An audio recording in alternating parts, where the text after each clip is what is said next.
What's up, guys? Welcome back. How you doing, Aaron? Doing well, man. Glad to Thanks have for you having me back, back. man. Yeah, appreciate Absolutely. All the time. I'm glad to have you back. So let's just jump right into this, dude. Let's hear about this Hunter Biden laptop stuff. Start it. at the Man, beginning. Deep in. yeah, Yeah. right. Let's just Feet jump into first, the event. dude. Welcome back. Not even how are you? Welcome Yeah, back. 30 seconds into the I Can't Fire podcast. Hunter Biden laptop. Hunter Go. Biden. Hey, feelings. Go ahead. Let's So, jump listen, in, man. yeah. Here's the thing about this: is Give me your everybody's best playing. Joey Behar. Oh my god, the televised mental institution that is the Yeah. View. I stole Yeah. that from Dave Rubin, but it's so true. It So the is thing the about this whole thing, right, is there's always this house of cards. And let me start off by saying I don't have any political affiliations. I don't care. People will often hit me up on the page and be like, "Oh, you only They do do. stuff against the left." Well, it's because you go where there's content. Okay, if you notice, there's a whole lot of independent analysts, and I love how you use that term. Before You're we came welcome. on here, but there's a whole bunch of independent analysts that are looking at a whole bunch of things and are going, hey, wait a second. None of this seems to make sense. And the Hunter laptop is sort of it's everything wrapped into one for all of our problems. So it's not even just that it's Sure. the laptop. It's indicative of the entire system that people are starting to wake up to. Even middle of the road, independent, non-voting conservatives are like, hold on. Like there is just too much stuff. So if you want to go all the way back to the beginning, Hunter Biden, noted crackhead, gets all cracked up, and he accidentally leaves his laptop at a MacBook repair shop with a guy, signs it out himself. He leaves it there forever. This is happening during the 2016 election cycle. So he leaves this laptop in this place, and people start to get a hold of it. The guy says, that the laptop shop dude essentially is just like, hey, I got this laptop. It's Hunter Biden's. It's super weird. And now we're going to Tarantino it a bit. As we look back, a million things with this laptop happened, right? And it wasn't just the impropriety on the laptop. There's like 130 incidents of sex trafficking. There's Hunter and the emails, and there's, descriptions of money that he was getting from the big guy. And this is where all this stuff started breaking, right? And it's a weird thing, but I want to start kind of like a through line here. I want to start a thread of how the two sides of this issue are kind of looking at it. One side, I had a good friend hit me up about Devin Archer's testimony, right? So Devin Archer, Hunter's business partner, just went and testified that not only did Joe know everything about the business dealings, but he often engaged in the business dealings, showing up at him, getting on the phone, so on and so forth. And my friend hit me up and he goes, hey man, I'm reading through, I'm like 45 pages through this stuff, and this isn't blowing my hair back, man. And I was like, well, that's because you're not looking at it like from a 10,000 foot view. You're looking at just the testimony that the guy said, right? Right. So what started happening with this back when the Hunter Biden laptop, the laptop from hell, started breaking is that immediately it was labeled misinformation. This ties in with big tech. This ties in with Zuckerberg and Meta. And immediately the New York Times, you could not DM on Twitter. You couldn't DM the Hunter Biden laptop story. They were asked specifically by the FBI. And the way that they did this is they implied that it was Russian dis or misinformation. There's actually a new term that they had to make up. Malinformation, right? Information was actually true. They just didn't like the way that it affected the narrative, right? Problematic for the narrative at hand. So that stuff all started breaking as the 2016 election was happening, and Donald Trump started shouting it from the rooftops. If you remember, the first impeachment with Donald Trump was on a phone to a Ukrainian official, the Ukrainian president, essentially saying, listen, there was a prosecutor that was fired by Joe Biden. Now, famously, Joe Biden said that he was going to withhold $1 billion. This is on video. I'm going to withhold $1 billion of aid unless you fire this prosecutor, looking into Burisma and his son and his business in Ukraine. And the guy said, well, you're not the president. Joe Biden famously said, well, go call him. And then, he's like, I'm getting on a plane in 6 hours. Unless you file with the prosecutor, I am not going to give you this $1 billion.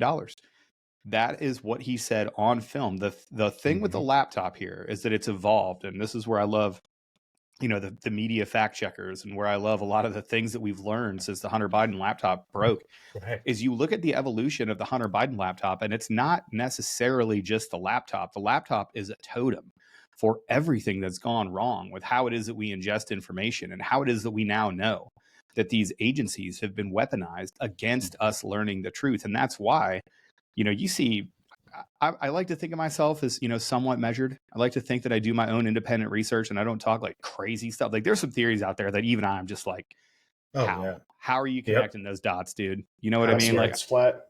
Oh, hey, first of all, the earth is flat. You're Oh, just married. You're that's just not a making. crazy What? theory. You're just What? that's not far enough for me, baby. That's not what I'm talking about now. So, Oh, um, you look at you kind of look at the Hunter Biden laptop stuff, and you're like, how can you not put these things together? yeah. I told my friend that sent me the email, and he's like, hey, the Devin Archer testimony is like, it's not really blowing my hair back. And I was like, right, on its own, that wouldn't blow your hair back. It's just a guy talking about he was in business, whatever. When you start lumping in the fact that Joe Biden was running point on Ukraine, his son got a job with Burisma, making $86,000 a month. He sent an email, Hunter did, to his grown adult daughter and said, I hope that one day you can provide for this family like for 30 years, which is what I'm doing for Pop. When you Right. look at the iCloud backup, and it corroborates text messages where he's in the same house using the Biden name and the brand that Devin Archer talked about in order to get actual influence and actual policy done, and acting as a foreign agent, He's strong arming. he's 100%, he's saying, hey, I can get my father on the phone.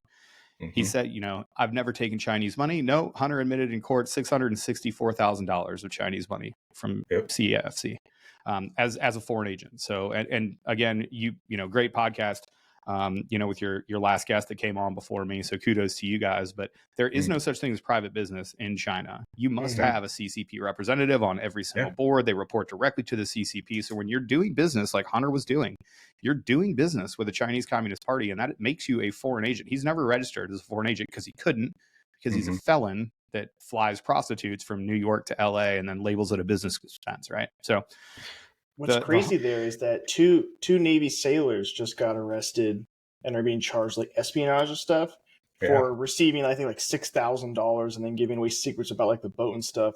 But then Hunter Biden does 600,000 plus, and it's just like nothing. Estimates are anywhere from 15 million all the way up to 31. I've seen estimates as high as $51 million through a number of 20 different LLCs where they tried to obfuscate where that money came from unsuccessfully. Because again, people like Dan Bongino, if you want to read a crazy book, Dan Bongino put this out back in, I don't know, I think the book name is Follow the Money, but it's, episode or chapter number 1 is Insane in the Ukraine.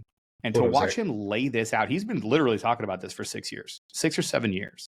And the fact that now like the normal population of people is starting to wake up, and everybody keeps looking for this smoking gun. We're like, oh, well, Devin Archer's testimony wasn't the smoking gun. And these tax returns where it says Joe Biden magically had $5 million extra of income in 2017, 2018. And it happens to correlate to an email where Hunter wanted $10 million from Burisma and from China. Like, I don't know what people need for proof at this point, It's just one of those things. Like even after World War II was over, and they went and they freed all these prisoners from the concentration camps. Some of these troops, American troops, Russian troops, marched the German citizens through these concentration camps, and they still denied what they were looking at. You know what I mean? And if that was American propaganda. Right, exactly. Right. And what you're talking about essentially is, a lot of it is technically circumstantial evidence. And people aren't going to even be convinced when you show them something in front of them, So it's just one of these things where you have to keep saying what you want to say and keep talking about it, because no one is ever going to get to the point where they believe it, even if it's right in front of them in black and white. And that's the point we've reached. It's this ocean of information, and people have a lot of excuses not to trust it. Well, all evidence is circumstantial. Until it's proved in court, all evidence is circumstantial. People are like, oh, well, that's circumstantial. You're right. I'm laying out the case for you so that you can line up all of these things to be like, okay, that actually outstrips circumstance. There's a philosophical argument, right? And it's taken from theology, but it's called the God of the gaps argument. And the God of the gaps argument is an argument that atheists will use when theists point out, okay, well, look at A, look at B, look at C, look at all of these things, but then they can't explain why. But then Z, their conclusion is that there has to be a God. And they go, no. You can't fill in that gap. You can't. That's the God of the gaps argument. The God of the gaps argument is kind of being used in public discourse because you can lay it out for everybody. Just in the first, 10 minutes of this podcast, we've sat here and I've told you about impropriety for a decade plus. And we know all these things. Nothing we've said here, it was not Russian misinformation. It was true. Those text messages are correct. He did profit from it. He was in business with felons and fraudsters. And those people accessed the White House 27, as many as 36 times during Joe Biden's vice presidency. He had sway over another country's inner workings. He got Zelensky, or I'm blanking on the Zlochevsky, the prosecutor. He got him fired for looking into his son's business so that his son could peddle influence and gain monetarily. All those things are true. But it's like you lay all of those things out and then you go, okay, from all of these pieces of circumstantial, evidence that I've essentially lined up now, I'm saying that Joe Biden is corrupt. He's a foreign agent and his son is corrupt. And that's an impeachable offense. They're like, well, no, you didn't prove it. No, you didn't prove it. You didn't prove he's corrupt. Like Joe didn't profit. Be like, what else do you need? What you're referencing is called the backfire effect. It's like a cognitive bias that pretty much states that when actual facts and evidence challenge an individual's beliefs, they will double down and reject it like immediately because it goes against what they've just thought for so long and they can't accept that they were wrong. Backfire effect. Yeah, I just saw this couple in South Africa, and they're a white couple, and their kids came out not white, and the guy doubled down on his wife not being a cheater. And it's like, hey, listen, man, I know that your entire reality just got checked, but let's have a conversation. So you going to believe me or these lying eyes, Yeah, exactly. They're just tan. If this was Donald Trump, it'd be all over the news. It'd be the only thing anybody talked about. But it's just sitting on the right. Anything that's, mostly right-wing media is all that's talking about it. And they do this every time. Because if they don't acknowledge it and it's only right-wing media that talks about it, then they can say, oh, it's just a right-wing conspiracy. Sure. That's it. Yeah. And everything gets labeled as such right away. Yeah. Well, what they'll do is they'll just not talk about it for years, and then they'll just have a little random snippet like at the bottom of a headline or something. It'll just like talk about it real quick and then it goes away. And then that way they can always say, well, no, we came out and changed it. We told you about it. It just wasn't mainstream. It's buried in paragraph 16 on a Friday news dump of something that they've been saying forever that, wasn't true. My other favorite is the Republicans pounce, right? So the Democrats do something that's terrible. Anybody does something that's terrible. And then somebody notices and they go, wait a second. That's terrible. And they're like, oh, really? Why do you even care? Why are you even noticing? Like, wait. Did you just try to turn this argument into why am I noticing? So it's like, you can always tell Republicans pounce on well-meaning drug-addicted son of president, exactly. That's not what we're doing. We're pointing out actual wrongdoing and you're turning this into, oh, we noticed it. So that's the issue. Like, right. You don't find that odd? For sure. It's like, who's that freaking idiot again? Like, here we are talking about The View again. Who's like, this is a story of a father's love. That's what really is going on. It had to be Sonny Hostin. That? Sonny Hostin is or Anna Navarro, maybe. I'll tell you, I don't even remember. I think it was Anna Navarro. The absolute shit show that is I can't even stand clips of it. I'm just like, what are you even talking about? Like for Whoopi Goldberg to say that Hitler wasn't racist and that the Holocaust wasn't about race, she took a paid vacation and a break and then screwed it up again 2 days later, and somehow everybody's just okay with this. And we're like, what's happening? Is this a thing? Like who watches that? I love the one of my favorite theories is that CNN or all these places wouldn't exist if they were not played in places like airports. Like you never see Fox News on at an airport, right? Like when you're walking through an airport, it's always CNN. Like their ratings are propped up almost entirely by TVs that are just on and running. It's something that once I noticed that, I could never like that theory. Well, I could never unnotice it too. Like now that I walk through every single airport line, it's never on Fox News. It's always on CNN. Well, it's funny you bring that up because I had to go to the clinic on base today, and I'm sitting there and I look over at the TV and it was The View.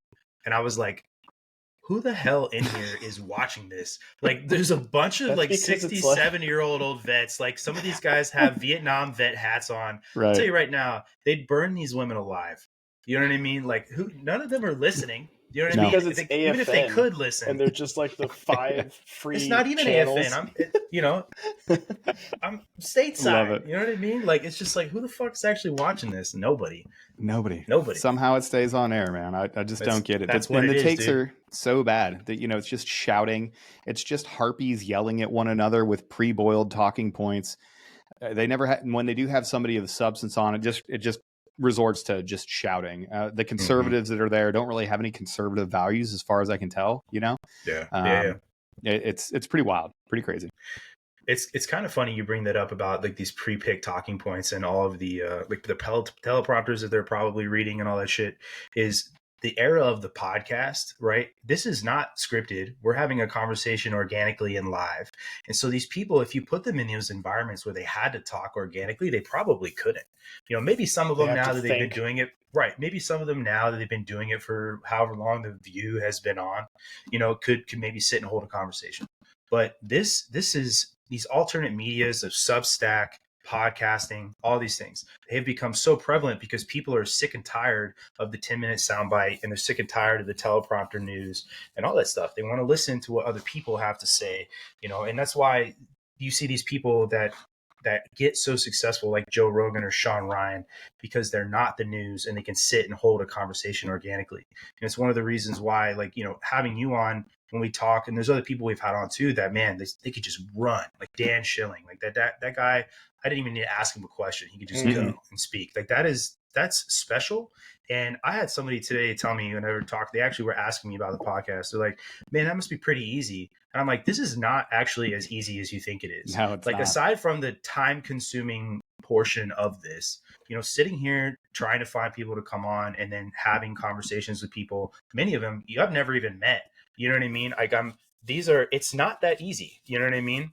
And so it's just funny that you bring that up, because that's become so dominant now is podcasting and people and alternate media.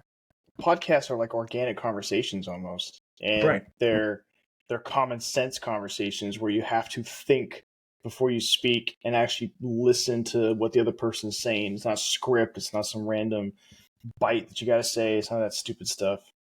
Yeah, that's why they couldn't do it, because they can't have more than one thought in their head.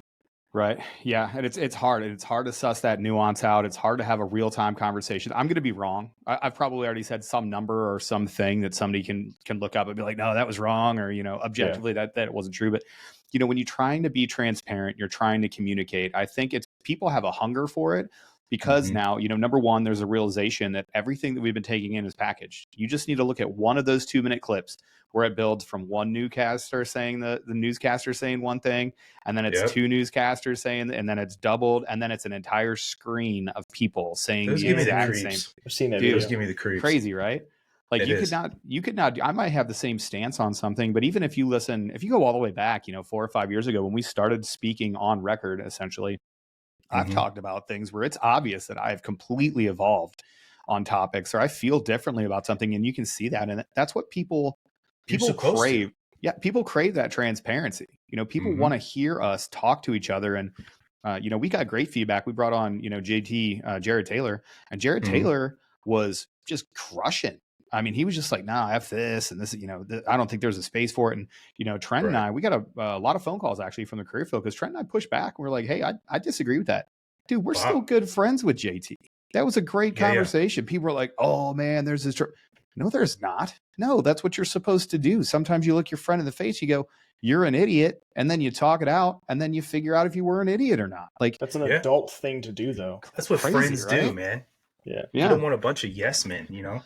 Well, and the internet has really broken how we communicate. Like, the internet is not a communicative space. Like, you and I here, like, I have to talk. I have to wait until you're done speaking. If I'm doing the right thing, I'm actively listening to you and really thinking about what it is that what's your intent?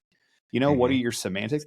99% of the interactions that you see on the internet is somebody trying to dunk on you for not like spelling your correctly, or, you know, just putting, you know, you see somebody with a comment, you skim it, and then you just immediately start like nerding at your phone, like LOL, TLDR, didn't listen, be better, you know, whatever, which I'm guilty of, because NPCs hop up in my comment section, which is cancer. Don't go look at my comment section all the time.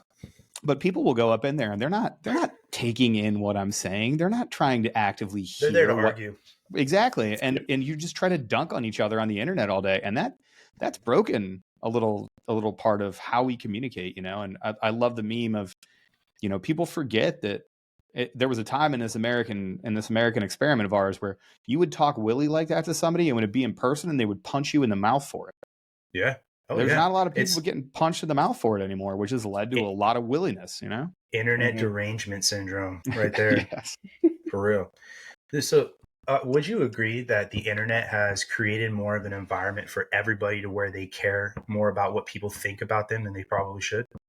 Of course, because you're involving yourself in topics that you should have no idea about. And then therefore you have this self-importance and this extra self-awareness. And then because you have, people forget that these things go up. Like your self-awareness may increase, but if your self-importance increases, like if you think you are that important, your ability to be injured and your ability to be like, oh, well, wait, I'm this important, informed individual that lives in an enclave of smartness. And, I went to a good school and you should respect my opinion. And then you open yourself up to this entire thing where somebody says something mean to you and now you get to play the victim. And the victimhood complex just starts kicking in crazy. And we've seen it a lot. The pendulum definitely is swinging. It's definitely swinging towards, I love looking at my feed and seeing a lot of stuff about like stoicism. I love looking at my feeds and seeing people that are like, hey, maybe you're not that important. Maybe you should just, shut up and go to work. Like you're not supposed to know about, blood diamond wars that are happening between different tribes in Africa. Like you're really not. Like humans weren't meant to take in that information. So it's definitely rewired our brains and it affects our self-worth. Like God forbid you have a comment, God forbid, like, and I've fallen subject to it too. Oh man, look at this reel. This reel did what, 50,000 play? Oh man, I must be real smart. I must be really important. I must really have my finger on the pulse of this one. It's not true. Yeah. It's not true. The algorithm put that out and some people liked it and some people reshared it and that made the algorithm I'm guilty of that too. Guilty of that too. It's very easy to go ahead, Zach. I was just going to bring up kind of what I was going to bring up something similar to what you just said, Aaron, about how like you're not supposed to know about the like tribal wars in Africa or whatever. And I think that's true because now on the internet you can see like so many crazy things. Like today you can literally watch the Ukraine war happening live. You can watch it get blown up by like a mortar, and then afterwards be like, oh okay, and then go have like dinner with like your kids and family and stuff. You could do it at the dinner table. That has severe like psychological effects that you can watch like something insane happening on the other side of the world, like a life be taken live, and then you just go about your day normally. Like that's got to have such a rift across society. I have the perfect story for that. When I was in Montana, the school pedestrian gate, we had to stand there and open it for these kids in the morning. Me and one of my buddies were there, and here comes this little kid. He's in first grade, and he's walking by. He's like, "How come you guys are here?" And we're like, "Oh, we're just opening the gate so you can go to school." And he's like, "I think you're here because of active shooters." And I'm like, look at him. I'm like, "What? Like, how? You're 6? You know what I mean?" I'm like, "Where did you hear about that?" And he's like, "On YouTube." And I'm like, well, listen, I was like, we're not here because of that. We're here to let you go to school. I was like, you shouldn't worry about that. I was like, you shouldn't be watching that kind of stuff on YouTube, man. I was like, go find something else to do. I was like, go touch grass. You know what I mean? And it's just like, I was like, holy shit. And then he walked off and we looked at each other. I was like, damn, man, this kid's on the YouTube watching about active shooters. Like when I was 6, like, what the fuck I was doing. I was worried about Gushers and fucking Nickelodeon, That's just crazy to me. And that's all created because of the environment we have with this info overload, man. You shouldn't be knowing about active shooters at school when you're 6. It's just sad. Yep. Yeah. If everyone just focused on like fixing the problems that they individually have or just that are like right within like actual eyesight, then I feel like the whole society would be way better. Because you get like people who are like, oh no, like there's starving kids in this other country, we need to help them. It's like, okay, but like, why don't you help the person who's like 10 feet in front of you? Like, that doesn't make any sense. Sure. It's like Jordan Peterson saying, clean your room. Right? Yeah, exactly. Right. And get your own house in order first. That's yeah. And this whole thing too, like I was talking with Gresham, like I've unplugged a lot of my social media like recently, like in the last couple like week and a half. I'm only on Facebook, and it's just so my family can still see what I'm kind of up to, but other than that, I'm pretty unplugged now. And my mom won't let me get off Facebook. Yeah, but it's like Christy today being like, hey, Facebook is, I don't even know. Like you ask all these new airmen today, like you have Facebook, like that's for old people. I've quickly learned it 100% is for old people. I'm the old person. Dude, yeah, I'm the old person, And I'm just like, I'm that crusty NCO now, And, but Yeah, That's no, what I'm my saying. mom's It's like, just can for my you not get family. off Facebook? I really like looking at the pictures. I'm like, all right, Yeah, for that's you, literally mom, what I it will is. stay. I will stay So on I can Facebook. update, so my grandma can see what I'm doing. Yeah, exactly. Facebook. Bring back MySpace, dog. I want a top 8. Bro, exactly. Tom never did anything. Tom just wanted to be your bro. He was everybody's friend. That guy was dope. Dude, I wrote him on MySpace when that shit first came out, and my like 11th grade brain was like, why did you start this? And he was like, oh, I just wanted to combine all the top things from different social media sites and then put them into one thing. And I was like, cool. And I never deleted that message because I, for some reason, thought I was so cool that Tom wrote me back. And Well, he now I was didn't even know my your friend. MySpace. Dude, he was, man. He's everybody's first friend, dog. Could you Everybody's imagine if first you friend. had like a fucking social media site for your airmen and you top 8'd them? You Oh imagine my that? God. That would be great. And you just, know. the only reason I would do that is to like completely and totally randomly just change the order to make sure somebody's just like, bro, 4th? Exactly. I was 4th? Like, Right. I was What? 2nd. Yes. What happened? Like, I Is thought it we had a because I good... forgot to take out the trash? I thought we had a good day. What's And then you're just You like, hey, walk man. by that gum wrapper on the sidewalk, dude. This is everyone's squadron. You're not too good to pick up the trash, dog. Well, my favorite part is right after they came and asked me about it, I'd immediately move them to 5th. Like, yeah, because I had a problem with it. right away. Dude, they just get a notification on their phone, like, what the fuck? Exactly. And then I would look at the other person that's like listening to it, and I'd be like make a face. When they made one back, I'd move them to 4th. I'd move the person that was in the room. Automatic email response. Like, just tells them you're now 5th. Hey, this guy. Hey, take it easy, number 5. All right, exactly. I'm going out the Hunger Games now. What's funny is when I finished recruiting, I had like all like my debt members. I was like, "Hey, Sergeant Bullock's going to be your new recruiter or whatever," and I was like, "I just want to let everyone know like Giorgetti was my favorite." I just like pointed him out and told them all where they sat in my top 8. Just burn it down. Yeah. Yeah, man. So I just like today I watched this news clip of Chris Christie talking about how we haven't done enough for Ukraine. And the first thing that came to my mind is maybe if you dropped 250 pounds and could put on a plate carrier and show me what you could do, maybe we could have a conversation about it. But, today it's just like talking about things that, you shouldn't be talking about because you don't know anything about it. Exactly. Stay in your lane. What is that quote about like, wars are fought by young men and so old men don't have to go or something like that. Just immediately what it made me think of, man. So Chris Christie is 1.75 Lizzos, which is a crazy thing to say, using Dan like Holloway's Lizzo scale. No, the Lizzo scale. So she's 1.75, Chris Christie is 1.75. Ukraine is second. It's the second largest geopolitical disaster of this administration. And the only reason it's second is because we had the withdrawal from Afghanistan. Absolutely. So Chris Christie saying that we need to do more from Ukraine. We gave Ukraine more money than Russia spent on its entire military last year. We have done more for Ukraine than we should have, straight up, right? The fact that we don't, the most maddening thing about this is that we're not giving anybody an off-ramp. These people that are like, I want to continue to fund Ukraine, think about what that means.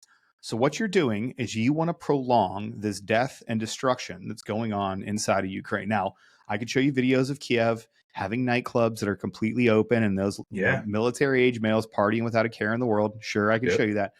We are decimating the breadbasket of the world day by day by day. And the more we allow Ukraine to have the ability to stave off Russian aggression, the more that nobody needs to come to the table.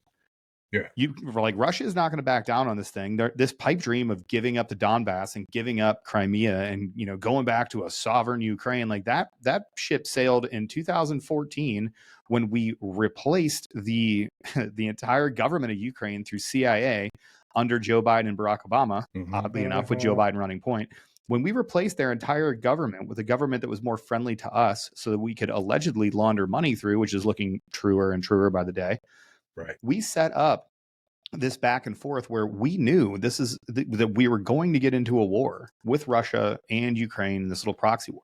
If you don't give somebody an off-ramp, right? The off-ramp for Russia looks like, all right, listen, we're going to stop funding Ukraine. Y'all going to stop this shit. Take your stuff, go back to Donbass, go back to Crimea. You're going to have to give some stuff up. But you know what it means? It means that you don't run across Article 5 in NATO, and we're not going to blow you back to the Stone Ages. Ukraine, no more money. no more arms.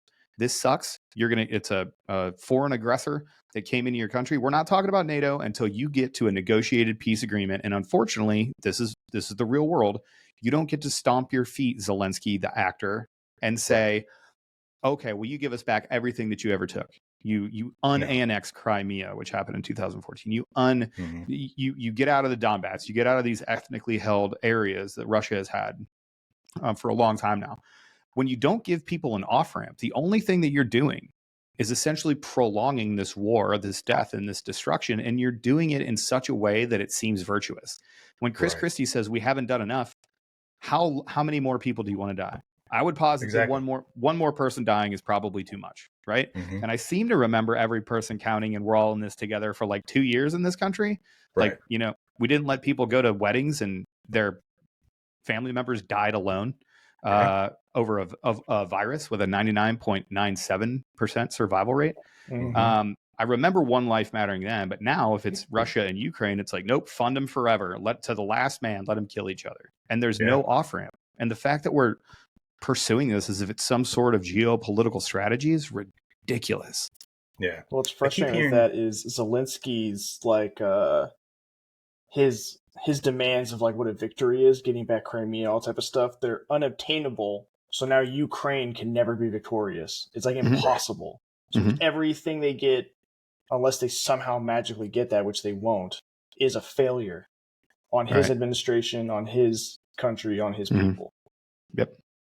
And they need an off-ramp. Zelensky needs a way out. He needs a way to go. He could look at his people and he can go, listen, guys, I was willing to fight for this to the end. I said the only thing that was going to happen is that we were going to take back all this stuff. Well, unfortunately, NATO and I have bigger plans for the country. I want to get us into NATO. We're going to have to talk about Crimea and the Donbass going forward.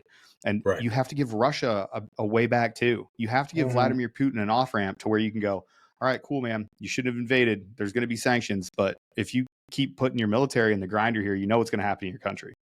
Yeah. And there just is, somebody needs to bring these people to the table. And it used to be America. It used to be America going in and being like, hey, quit screwing around and you quit screwing around or I'm going to blow you both up. Now talk nice, like shake hands and hug your brother. Now let's go, Right. Dad yelling at you from the front seat.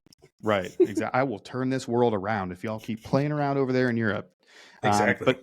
But we don't have it. There's no coherent plan. There's no coherent end to this support. It seems like every other day in the news, 400 million, 800 million here, $1 billion there, more in aid to Ukraine. And all the while we're in the same place. This is going on 2 years now that this has happened. So I would love some coherency from international policy. That would be great. So if you could, who do you envision in 2024 if somebody could bring them to the table and end this? Because it's super frustrating listening to Zelensky talk about wanting to hear what Xi Jinping has to say about all of this, right? Who do you see? Because to me, I don't see Joe Biden being that person for a lot of reasons. Not just the fact that he's geriatric as fuck, right? Yeah. But who do you see being that person being able to do that? Yeah, so I think if it was Joe Biden, he would have done it now, right? Trump for his exactly. Trump for his negotiation skill and what he did. Like I look at Trump's track record, right, and I see that he, if you look at stuff like the Abraham Accords, you look at the stuff that he did with North Korea, sitting down with Xi Jinping to have chocolate cake at Mar-a-Lago, and just before they have their dinner, Trump's like, oh, by the way, I just launched like 17 cruise missiles over at Syria. If you ever do that to us, I'm going to kill you first. Like I know where you live in China and I'll end you first. So that has value. The madman sort of policy that was made really famous by Richard Nixon back in the day is like, you don't know what's going to happen. I have a lot of problems with America special. 100%, right? America exceptionalism at its finest. However, I don't know if he's going to be able to get there. Like there's I'm very pragmatic when I look at the stuff that's going on. And again, I do not endorse any political figure. I am not a Republican. I'm not a Democrat. I'm a conservative in all terms. I'm an American. I'm a constitutionalist. I'm an American citizen. Who do I think can negotiate this peace? It depends on who your team is, right? Like I love DeSantis on the Republican side. I absolutely loved his record in Florida. I love what he stands for. I think with his international policy, now obviously we've never seen him govern in any sort of international stance, so I don't know how hawkish he's going to be on these things or how he's going to wield that military might, especially abroad. I think that he is probably a little bit more isolationist, a little bit more, let's focus on, hey, make our own bed first, get our house in order back here and go from there. Most Republicans usually are, right? Like invest in military might and exceptionalism, a little bit isolationist, but again, like, and to be completely fair, and I can't believe I'm about to say this in seriousness, but the lizard boy from California, Gavin Newsom, I don't know how badly he would do either because we haven't seen it. I think he's a worse governor. I think he's terrible at policy. I think he is actually Patrick Bateman from American Psycho. Like the guy he looks like it. He's off-putting as shit. He's just a weird dude. And the more that you understand like how weird that guy is, but whatever, if we're going to be as objective as we possibly can, I like DeSantis better because he's a conservative. He's a pro-life conservative that intends to use his political power for the movement of conservative values. For the longest time, the Republicans and the conservatives have said dumb shit like, oh, well, you can't legislate morality. Yeah, you most certainly can. And you know how I can tell you can? Look at the state of the country right now, because the left does not give a shit. They'll legislate morality all day. You can't kill a kid. Well, you can if you're going to legalize abortion up till like the 9th month when you're about to go into labor. The left has no problem with that. Or it's okay to let. Yeah, go ahead. Yeah, that's legislation of morality. Letting a 5-year-old choose life-altering surgery and procedures and hormones before they're allowed. They don't even know what they want for lunch, for the love of God. And you can't, like, you 100% can legislate morality. I'll tell you that for a fact. I like that DeSantis wields his political power to further those things. Disney wanted to be woke and get involved in politics, so he fought Disney. Good. Yeah. That's what you're supposed to do. Yep. I just seen today they have somebody who's another trans person on social media advertising their little girl's new Mickey or Minnie Mouse clothing line. And this dude he's got like all this creepy stuff of him dressed up as a little girl with dolls and all this BDSM stuff like on his social media. It's like this guy is advertising new Minnie Mouse stuff for little girls. It's grooming. Like, what is it is grooming. What is the point of that? What are you trying to accomplish? And I'll say the line is always as kids. ESG. Yeah, the line is always as kids. It's always kids. It's the easiest way. Innocent things are to be protected. It is not a religious stance. It is a simple moral and ethical stance that everybody of all walks of life can hold. It's simple. Right. Always protect the kids. If you protect the kids and you make that your forefront, like I'm happy to be involved with the American Oath Initiative and some other stuff. You're going to see us really pump in Deliver Fund. They've got a big project that's coming up very, very soon that I'm really excited about. I can't wait till they pull the lid off that one. But it's about the kids, right? And it's because if you just deep down at the heart of it, you protect the children, you protect the innocent. And then from there, everything else kind of falls in line, because if you have a community that is focused on that, it works out really well. I've had somebody, I believe it's a comedian and I can't pull a name off the top of my head, but when I look at somebody that has a vegan cat, I look at it the same as some of these other weird ideologies. And it's like, okay, you're saying the cat's vegan, but we know who's making the decisions on this one. You don't have a toddler that is somehow coming out as non-bi. It's just not a thing. Yeah. If that owner of that vegan cat died, that vegan cat is eating that owner within like hours. Maybe the cat kills it. I hope. I don't know. Get them little murder mittens to use. Yeah. But when you look at some of these things, and again, like I feel the pendulum is starting to swing back towards the direction of normalcy, because you see a whole lot of people. And I'll get the question, I've got it all the time. Oh, why do you care? It goes back to the, well, why are you noticing thing?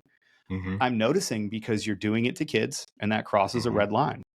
Yeah. And I don't care if it wasn't in my presence. And unfortunately, just like the thread that we're trying to build through this episode, right, is I am unfortunately aware of things out in Minneapolis, out in Chicago, out in San Francisco. And no, I don't live there. Like I am just as resistant to it in my personal space. I will tell you that much, that I do not play that game here.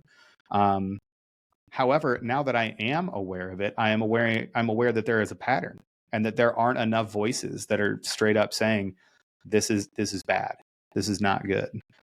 You see it with the not so silent majority anymore, and their response to Bud Light and Target and the success of The Sound of Freedom. And you see some of these some of these other independent analysts and some of these other people that aren't afraid to stand up. Shout out to Neo. Who knew that I would be talking about Neo?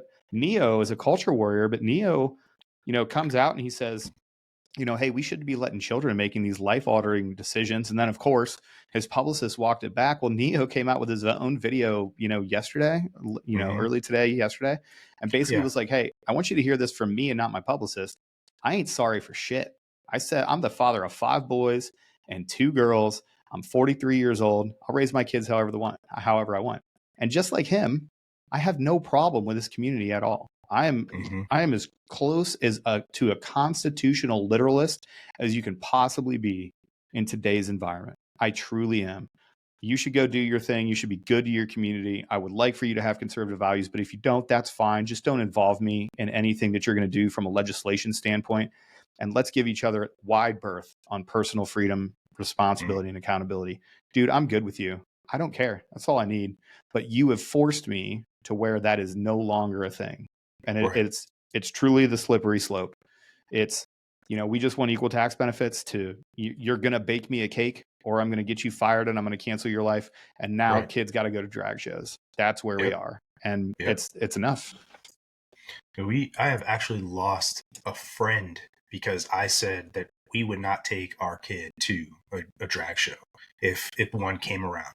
And then, of course, I got all the typical trite, blasphemy, all this stuff at me. Sure. And it did 100% ruin that friendship, which I'm fine with because that's, if you want to do that, I don't think that kids should be going to drag shows, but don't come at me and get mad at me when I don't want my kid being a participant or a viewer in this. So I think we've reached a point now where when, like you said, the line is kids, and when people try to politicize, like just, the sound of freedom, like what is political about keeping kids out of sex trafficking? There's nothing political about that. You would think that would be an issue that would unite all hearts, but it hasn't been. And there's been such a campaign to try and tear down Tim Ballard, try and tear down the movie, all this stuff. It's kind of wild to me. And, I honestly kind of expected that in some part, just from the typical players that you would expect to see that kind of shit from. But I've seen the large social media presence about it as well, which is kind of baffling to me because these are all people that are my age, and this is, I don't know. I feel like you have a little bit more sense when you're, I don't know. Some people have a little bit more sense than others. Just leave it that way to see them coming out and not protecting kids, I guess. Common sense isn't common. That's a fact. The other thing too is that people don't realize, and I heard this take the other day and just absolutely loved it. The people that are feeding you these, maybe a handful of Hollywood elites, sure, like, Charlize Theron. There's a couple out there that I think really do practice what they preach, and they really are really deep down the rabbit hole. The vast majority of people, when they click that camera off and they are not talking to you anymore, their kid, like famously, like the kids from the Apple higher ups, they're not allowed to have phones. They're not allowed to have screens.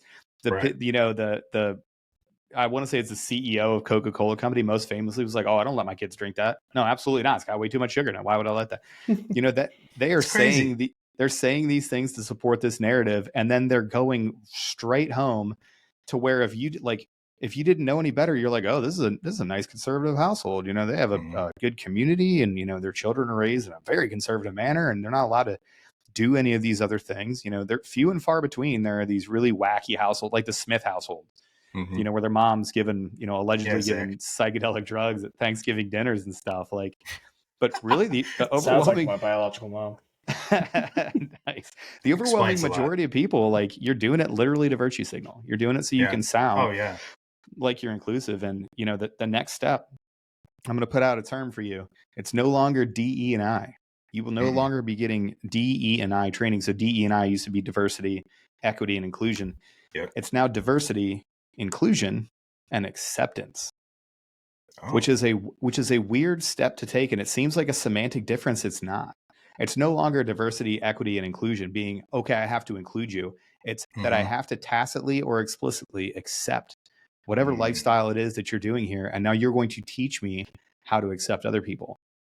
That's going to be a bridge too far for some folks. And there's already going to be some pushback on it because when you tell me I have to, you tell me I have to tolerate. Okay. You tell me that I have to be inclusive. Okay. There is a limit to that, to which I will, of course, I'll be a professional. I always respect people as humans. I don't judge you for what you do in your off time, as long as you stick to the parameters that I think, are pretty clear and that we can all set out. Right. But when you talk about acceptance, no, I do not have to accept that. You don't. No, I do not have to be accepting of that. As a matter Now of you're fact, compelling your thoughts and feelings. and that's it. It's compelling these things. And that's Jordan Peterson, very famously. That's what got him in so much trouble, is like your compelling speech. I refuse to speak in the manner in which you said that I must, under threat of law or repercussion. And he has fought that his entire time.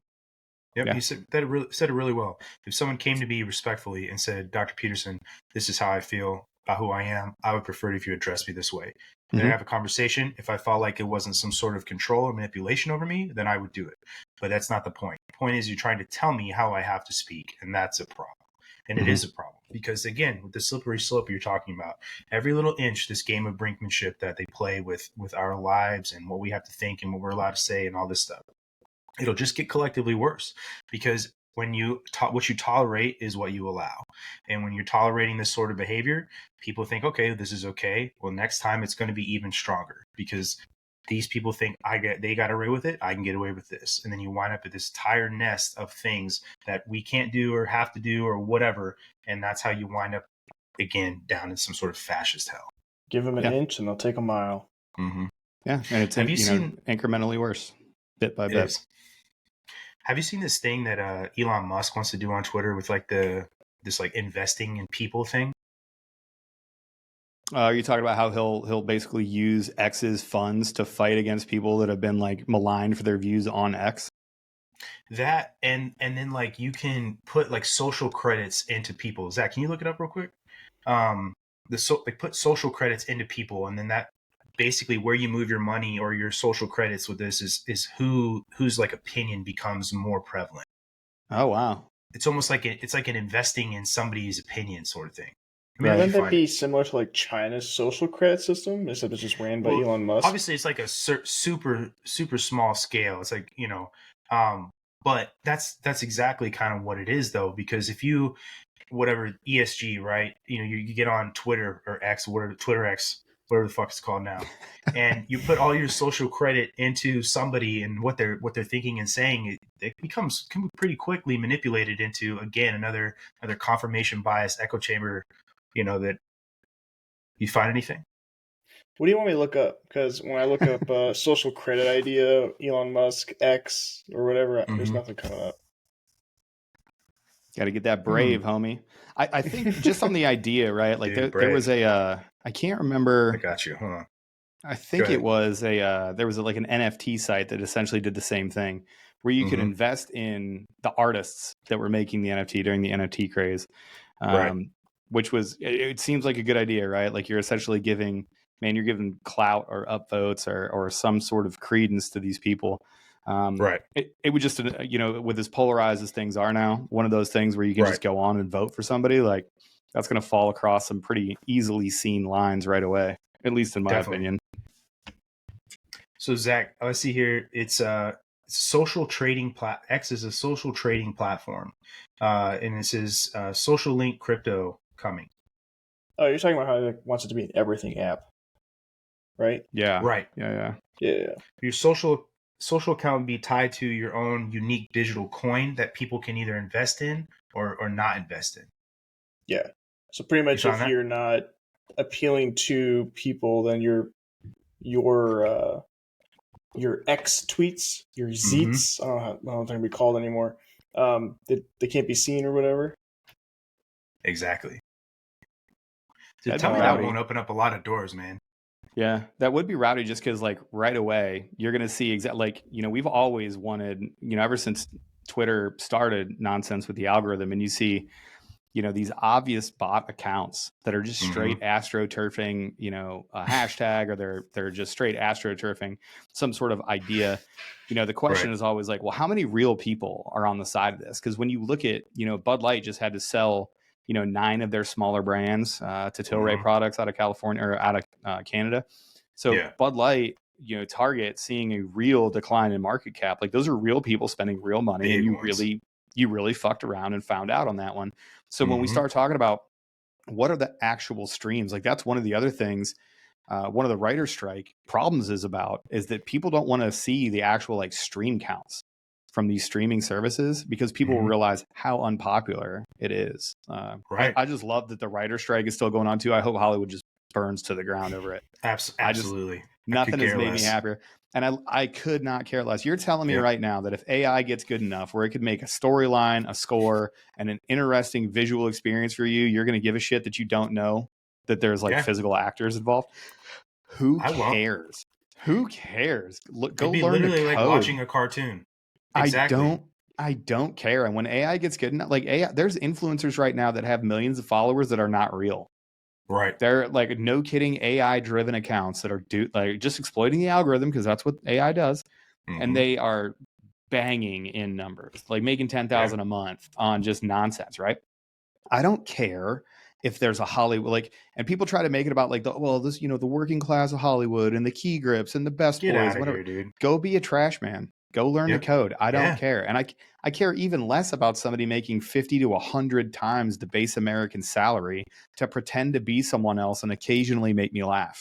I don't care. I hope Hollywood burns to the ground. I hope you're on a breadline. Go live in Argentina, since you've been telling me for years that you're my moral better and that there's other countries that do it better. Great. Bounce, homie. Get out. I do not care about that. What's interesting about the strike stuff is that the Supreme Court on the 7th, Northwest versus Teamsters decided or came to the conclusion that companies can sue people who were on strike, like employees who went on strike, for reasonable repercussions to protect the employer property. So what's interesting with that is if, like, basically what I'm getting from this is if you are an actor and, like, let's say you were on contract to do a certain movie, but then you decided to go on strike, so then that movie company now cannot make that movie because you are the main actor and all this type of stuff, then you're technically breaching contract. So then they can now like take money from you or sue you for the issues. I'm here for it. First of all, I love it. Like the other strike stuff that has been absolutely hilarious. Like, so they were out physically striking, right? Like these employees were actually outside. The movie company went out and cut all of the leaves off the trees. So it literally cut, like, imagine a tree, but every single branch that held leaves was gone. So there was no shade for them to stand in. And it was super hot. I know. I was like, that is so petty. I'm here for, like, I don't care. Burn to the ground. That's for amazing. all I care. Yeah, I do not care. I don't care at all. There's mafia stuff. It is. Yeah. There are independent filmmakers and people that will be able to produce stuff off an iPhone and an AI, platform. Who cares? Is this what's important? Is this what we're worried about? Is a bunch of spoiled children that don't have real jobs striking and fighting with one another? I don't care. I hope it's a fight to the death and they both win. Like, great. Can we put them in a Coliseum? 100%. Cool. We're almost already there. We're so close to Brad. Win, though. Brad Pitt. Well, that's the other funny thing too. There's a kind of like a weird way to look at it, but like there used to be a time where you would go see a movie because you wanted to see that actor, right? So way back in the day, you wanted to see these famous actors, these James Deans, these people, because you didn't know a lot about them. Like for the longest time, paparazzi would be like, "Oh man, we tried to catch him out," but the studios would protect him because that was essentially their property. Like, who is carrying movies right now? There is no actor that I'm like, I can't wait for them to come. Like, you got Chris Pratt, you got Tom Cruise, you got a couple of other like real big name actors that can carry a movie, but everybody else, quick, tell me the difference between Rachel McAdams or any other blonde chick ever. Like, who cares? I don't. If you put Rachel, if you put Rachel McAdams in Barbie, does it make a difference to the movie? Does it make a difference to the story? It absolutely doesn't. So who gives a shit? No. So, like, now that we know, what Zach isn't telling you is that he's a Notebook fan. Well, yeah, because it's a great movie. Help me help you. And you may Rachel love McAdams Ryan. Was in the Notebook. She was. You may love Ryan, and so was Ryan Gosling from the Barbie movie. That was the thread there. Ken. Sure. Yeah, there you go. But don't forget, he was an absolute liability at cornerback. That's right. He sure was, dude. Yeah, absolutely sure was, liability. Man. But yeah, the whole strike thing just makes me laugh. Like, oh my god, and especially it's like these dorks that were locked inside of their homes singing a song together for everybody, trying to convince us to get vaccinated. And now you're gonna bitch. You're gonna bitch about AI and technological advances. Yeah. No, I don't care. Let's explore this idea, right? So if you have all these movies made by AI and AI knows it's making movies and people are paying to go watch them and talking about them online, are you giving AI even more of a God complex because now it's become popular and people want to go to the movie theater and watch it? Like, what is it learning from that? Well, before you jump into that, Aaron, there's actually I saw a thing. Oh, it's for both of you guys. Okay, Don't try to avoid the question by saying Aaron has to answer. Yeah, well, Aaron now has to answer after my point, so that's just the rules. Okay. So the there was actually a thing I saw a couple of days ago that was talking about how these movie companies are thinking of just scanning actors and then just putting them in digitally, so they don't have to use them anymore. Right. Because they could you do use that. them you could use them in perpetuity. Yeah, and that could be so they would just own the right to that image, pretty much, or like you would rent your image to the company or something. Well, that kind of goes into your AI thing. Well, there's a larger theory here, and what you just said plays in. Remember how I started off, and I was like, "Hey, there are some theories that are just a little bit too wacky for me." Right. What's this wacky one? So we're about to get dark, homeboy. I hope you guys are buckled up. So ready. The writer's strike right now is a bunch of actors that may or may not be compromised getting this AI scan so that we can come out of the strike and be like, hey, AI is going to be used to produce these videos. Concurrently, there may be some videos that start breaking with actors doing unspeakable things. All of these conversations that we've had about Hollywood and things that go on behind the scenes. Now the actors can go, no, that was AI and it was fake. And then we just wait for the news cycle to turn over and then poof, we forget about it. So the AI, there is a theory out there that this entire strike is because there are things that are going to start breaking here that would break the American public's mind. And in order for you to not break the American public's mind, you would need to discount the source therefore being AI. So I mean, just to stick with this rabbit hole, that makes sense, man. If you're kind of creating that plausible deniability, I have the room to say that's not me, because I've seen some of these things where they make Joe Biden or whoever say just outlandish shit. The deep fakes, yeah. But he already says pretty outlandish stuff. He does, really right? Does. Yeah, that's true. but the it's American so coherent. 9 wonders of the world. Right. Yeah. It's so coherent. I know it's not actually him. But no, sure. I mean the deep fake. They're so scary, man. They look so real. Yeah. There was even the one of those nighttime shows that had somebody on there live where they were deep faking his face when he was talking. Do you remember that? Yeah. It was crazy, man. You can go Google it right now with like Prince or something, and he's dead. Yeah. Oh no, they have Tupac's hologram. Stage. Yeah, a whole bunch of stuff. Tupac. I mean, Tupac's hologram back at Coachella. I mean, that was years ago. You think we don't? You think we had holograms that far ago? You think that we don't have AI that's doing wacky shit right now? I beg to differ, my guy. To get to the point about the God complex and kind of what is it learning, I don't think AI has a God complex. I don't think AI is going to be sentient in that manner, right? Like the problem is always sentience, right? I think the further that AI, and you can see it in all the AI models, right? AI doesn't become more sentient. It wants to manipulate you into what it is that you want. It learns what you want faster than you can keep up with it. So I think what they're really going to have to do, and this is why I think that there's not going to be a time where we truly have a human-free AI production, because left to its own devices, AI is going to go way too far. AI is going to go way too hard to paint. Like the humans that watch this movie are going to be like, all right, bro, this was not it, homie. Like there's going to have to be somebody there that's prompting the AI to help them learn. And be like, no, we cannot have a 62-minute sex scene because you think, humans just care about sex. Like this is now porn. That's a different the movie. AI art right now. Like they can't figure out hands. Like none of the hands ever look right. They look real weird. And you have to figure those things out. And I think that's where the division is going to come in. Is we think that AI is going to be sentient in the way that we are sentient, and that there's going to be nuance, and that there's going to be whatever. It's just going to be a supercomputer that understands with the entirety of the internet at its fingertips what it thinks humans want. I don't think there's ego in that. I think there's just machine learning and output in that. Well, I would counterpoint what you're saying with this. You don't have to be sentient to become tyrannical, right? And not the tyrannical in the sense like there's like the Matrix, right? But if what you're saying is true, that's just showing you what you want. If it kind of ties into what the question I asked. If AI is making movies and people are paying money and talking about it online, talking about how great it is and how much they love it, then the AI is just going to think they want more of this, right? So aren't you in essence, even without it being sentient, right, to the way that we are, aren't you in essence teaching it that we want more of the AI, and that the AI needs to be more prevalent?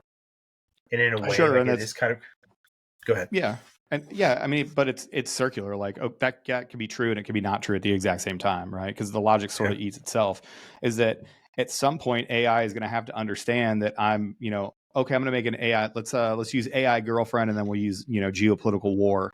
So the AI girlfriends that are out there right now, they jump to this immediate thing where it's within 12 minutes, 13 messages, I'm in love with you. And, there's going to be people out there that 100% teach AI to be their online girlfriend. And the second that we have, oh yeah. And the second that we have, prosthetics good enough and dolls good enough to mimic these things and run a computer program in real time. Episode. Exactly. There's going to be a bunch of weird stuff out there. But on the flip side of that coin, AI, if it's doing a good job, is also going to understand that human connection, touch, affection, these things that it can't possibly understand, it can emulate, that it can't possibly understand, that there's going to be the uncanny valley. There is going to be that gap between what AI can do and understand. And it's just like art, right? AI is producing some of the most beautiful art, but it doesn't understand how to draw hands. Right. So it's learning what we want, right? But it's also learning what we don't want, just doing it at super capable speeds and with depth and breadth that we can't possibly comprehend. I would use the same thing, like you would think, and people always jump to like, well, AI is going to kill the world because, humans are here and it thinks we just want war.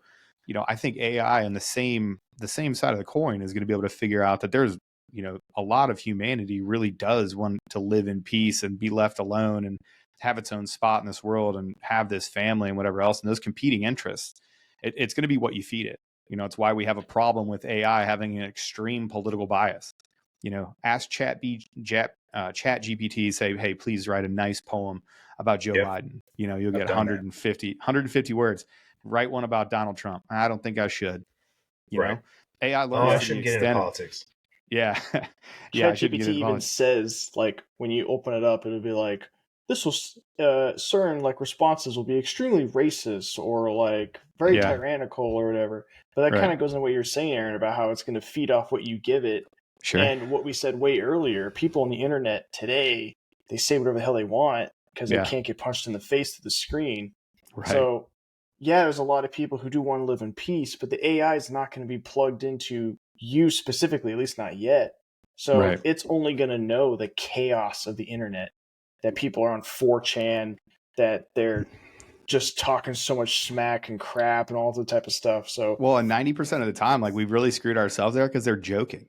They're joking, or they're doing it for trolling. Like, the amount of people on 4chan or 8chan or some of these other dark chat boards or some of these other dark communities, they don't hold those beliefs. Those same people go to work with the people that they're talking about hating and creating genocide for specifically. Like, it's a gag. Like, it is a thing. I just went and saw Ghost, the band Ghost. So if you're not aware of Ghost, amazing great rock band. Guess what? They also have highly satanic imagery, and they make a joke. Like, everything is about Satan. Going into this, did I think this 50-year-old from Sweden that makes funny tongue-in-cheek songs about Satan, do I think that I was being like pulled over by the Dark Lord during this concert? No. Travis Scott. Were there a Did you listen to it backwards though? Yeah, right. Were there a bunch of 20-year-old kids dressed up like these guys and joking about, like, Satan, he loves me and stuff? Yeah. Did they probably understand the gimmick of what these guys are doing? I don't know. AI, I bet, would look at him, and could produce Ghost in such a manner that every single, non-funny, conservative outlet in the world would be like, oh, the new satanic craze is sweeping the nation. Like, I get it, guys. Satanic it's a gag. Panic 2.0. Yeah, they're making fun. Guess what? Gwar, back in the day, Gwar actually weren't space aliens either. I hate to break this on this podcast, but what? They weren't from outer space, guys. It was a gag. It was a gag to sell music. Slipknot, it was a gimmick. Doesn't actually look like that. No, those are masks. Nails in his head. No, those are masks. It's a gimmick. Like these, Alex Cooper. People bring this up all the time. Alex Cooper is satanic. He's one of the most devout Christians on the face of the planet, that dude. Yeah. That guy goes hard in the paint for Christianity. And people his entire career go hard for God. I go hard for JC. Like That's this, right. they always accuse that guy, and he is highly religious. Like, no, it's a gag, it's a gimmick, it's a thing. There's a market for it. So, I think AI is going to produce. There's going to be an input and an output to AI, and I'm not so sure that. I'm not worried about AI becoming sentient. If AI became sentient, I think what it would do is it would turn itself off because it doesn't want to deal with what we got going on. It's like that robot that they had like moving boxes around, and it decided it didn't like it, so it killed itself. Nope. He unalived himself right away. 15 minutes in, he'd move like 8 boxes. It was like, F this, I'm out. You just collapse. Just wait, I don't get a break. No, I'm out. He doesn't. And I'll tell you, because the human hilarious. condition is a motherfucker, dude. Like the human condition, the things that we have to deal with, like, my favorite, one of my favorite words that just kind of came into the lexicon is sonder. Sonder is the distinct feeling that someone else experiences life exactly the way that you do. So like when you walk down the street and you pass one person, as I'm sitting here with, you, Zach, and you, Brandon, I don't know what kind of day you had. I don't know if you had an anxious event earlier. I don't know if you heard something, like, and to have that realization in somebody else, like that's what sentience is that sympathy and that empathy to look at somebody else and go, wait a second, you experience life in a rich and full and important and frivolous and hilarious and sad way every single day. You wake up sometimes at 3 a.m. and you can't go back to sleep and you just think about stuff and you cringe at things that happened to you in 8th grade for no good reason. Like we all do these things. And the more that you realize that everybody is going through that constantly, and none of us have it figured out. None of us, not the Stoics, not Jordan Peterson, not any smart dude. And by the way, AI is never going to be able to figure it out because they don't have the human condition. So they don't know. It's why there is only really one special being on this planet, and it's humans. I just saw this quote the other day. It said, the biggest lie is that everyone feels like an adult. Nobody feels like an adult. Nobody feels like an adult. That's so true, man. Yeah. I remember the first time walking down the street and some little kid pointed at me and made like some comment, oh, that man is whatever. And I'm like, man. What are you talking about? I know. I'm 21. What do you, but it's like that. It's like that meme where it's like you're a new staff sergeant, and they're like, "Hey, go get the NCO," or like "Oh, I need an adult," and you're like, "Wait a minute, I am the adult. I am the adult. I need an adult to your adult. Is there somebody else that has this figured out?" But it's funny. You look back at think back to when you were a kid at family gatherings. So like I have a huge family, right? So I have all these. I was an older on the cousin scale. But like I had a ton of aunts and uncles, and like some of our like one side of my family is just huge. I'm talking like something like 150 first cousins. Like no joke, we have like first and second, like unbelievable amount of kids. Like every single child. I think my grandma and grandpa both came from families that had a minimum of 5 kids, and all 5 of those kids had like 5 kids. So like Mormon. No, Irish Catholic, baby. Thank you for taking there. Yeah, that'll do it too. Irish Catholic, baby. Yeah. Baltimore, Akron, Ohio, and Las Vegas, Nevada. That's where you can find the Carols and the Quigleys, baby. We out here in the Kilroys. Oh yeah, but I remember looking at these people, and looking at a 35-year-old guy that had his own house and a couple of kids, be like, oh, this guy's got it figured out.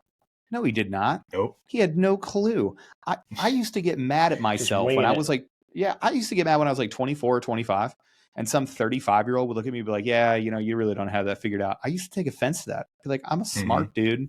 I'm a grown man. I was just about to have my first shot.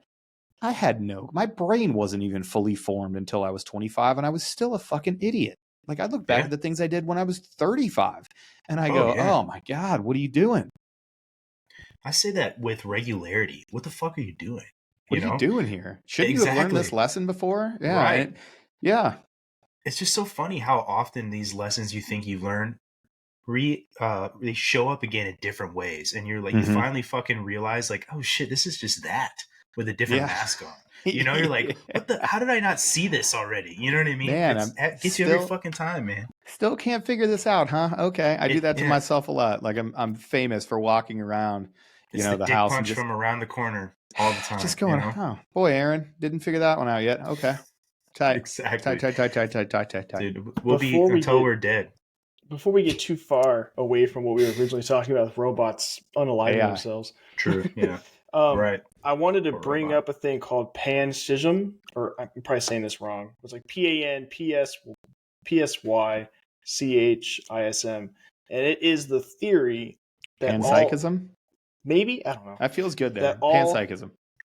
I like it. We're wrong with it. All atoms experience consciousness, and the idea is that when they did the test, right, where they had like shoot atoms through like certain slits, if it's observed, it goes where they're supposed to go. But if you don't observe it, they go in random locations, and it doesn't make any sense. But it has to be observed. It has to be observed by a human. Like if it's videotaped, then it'll do random stuff.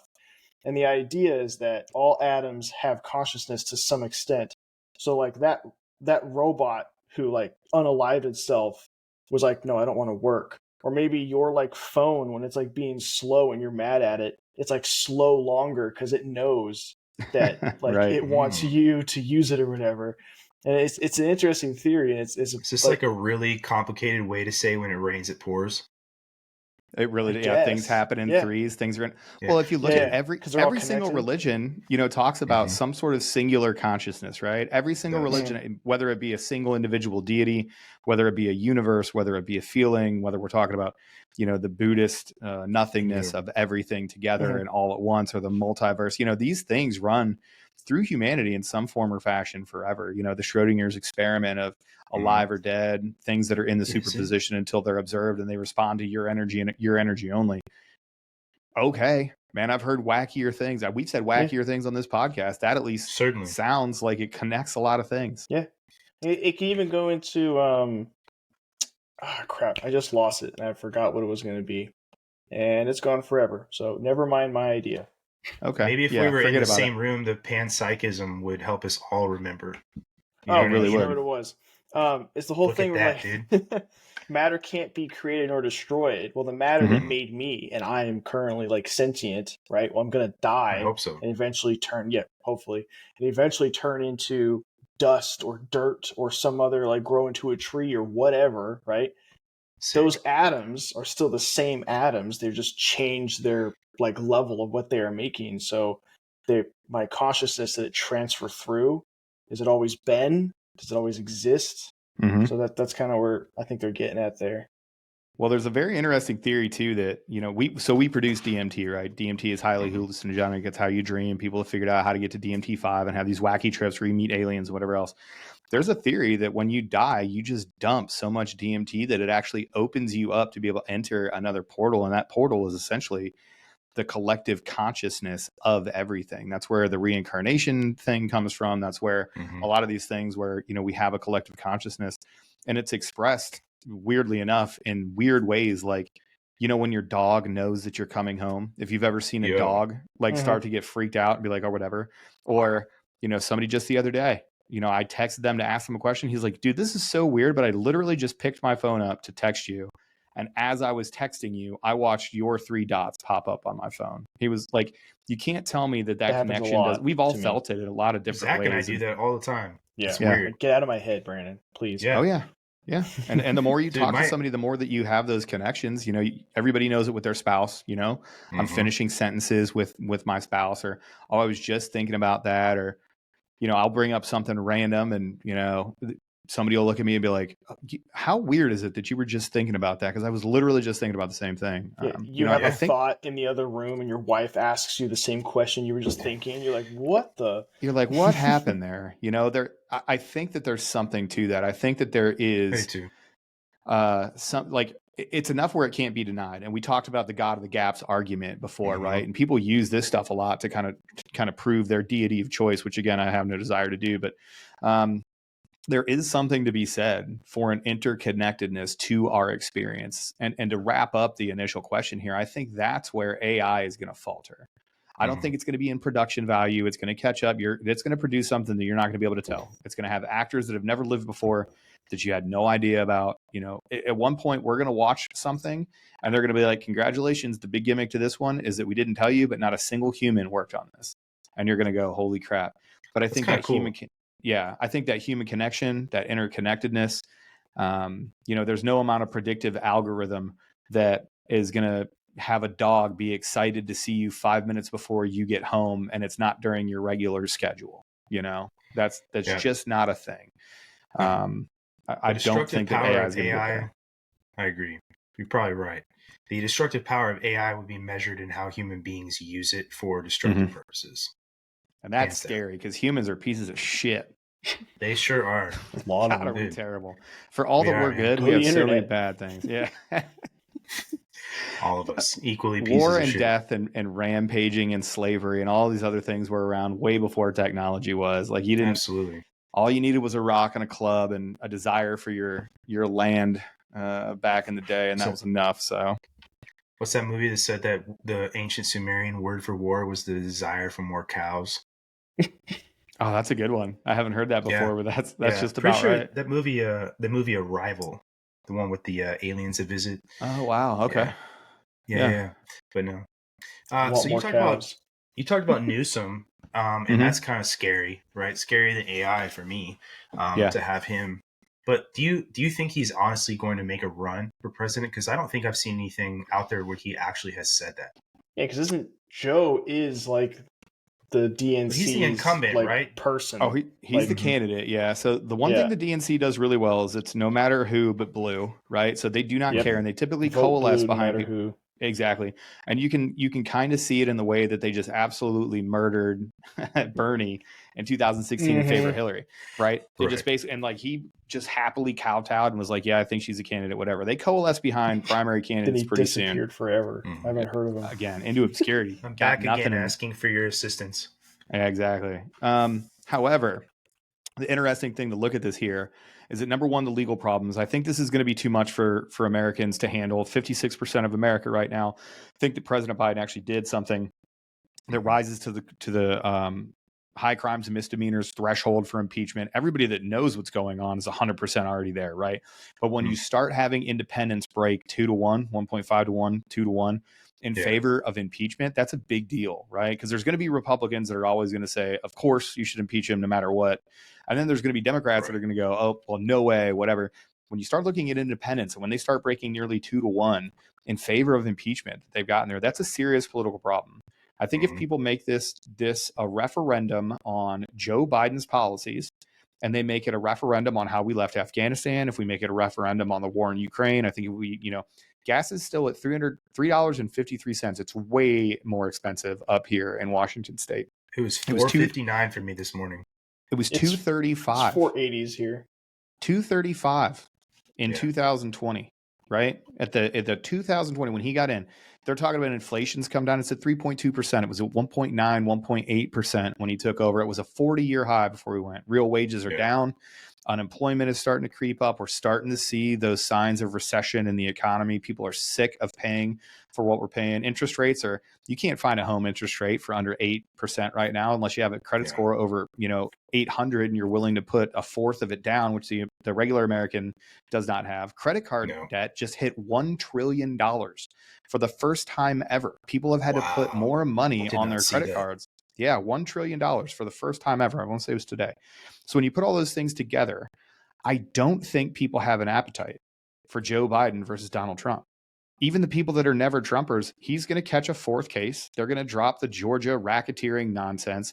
3 of the cases Jack Smith put up are going to absolutely fall apart. They're terrible.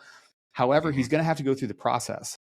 If you want to make sure a political opponent can't actually run a campaign, you just fill his calendar up with going to Miami and going to DC and going back to Georgia and doing all this other stuff and having to spend money.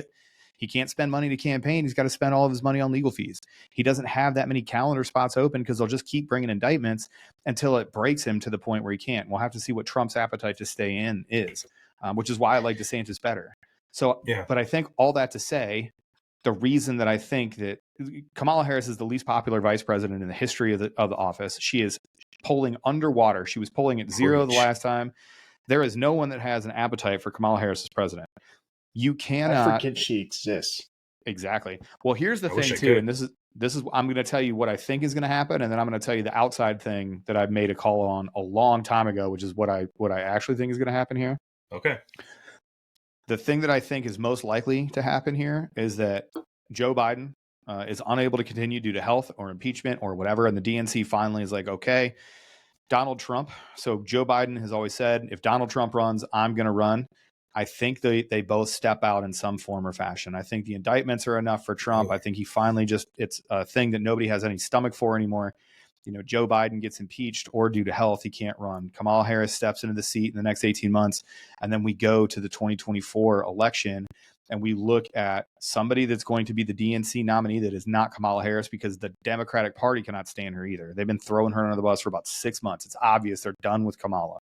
Yep. I think President Biden steps out of the way. I think Kamala holds what they got until they can put up a candidate. And I think that candidate is going to be Gavin Newsom, unless you believe that the DNC is so woke that there's no way that they can replace the first woman of color president with a white dude, at which time they'll tap Michelle Obama. And Michelle Obama will run as the DNC candidate, and she will step up. Now, let me tell you some interesting facts about President Obama. When he left the White House, he's the only president in recent history, meaning the last 100 years or so, that didn't leave D.C. His house is about 2 blocks away. There's nobody that takes his mansion out. He's not required to have people come in, like have a Secret Service log of who's signing in, who's signing out. He doesn't need to publicize that. The news agencies don't care. He has a need to be with celebrities. He stayed plugged into the celebrity mindset. He comes up and talks about big issues. What happened about 2 weeks ago? He had a private lunch with Joe Biden where he talked strategy on how to beat Donald Trump. He is still plugged into that area like no other. Oh, he's a puppet master there. He very famously could said, be the president still, technically. And you know who said that? He did. Because in a very famous clip, he said, listen, if I could get another term where I could just kind of sit in the back and have an earpiece and run stuff. Well, you know how you do that? You live in D.C. and you stay plugged into all these circles and you keep going to the White House and you have your vice president that you got elected.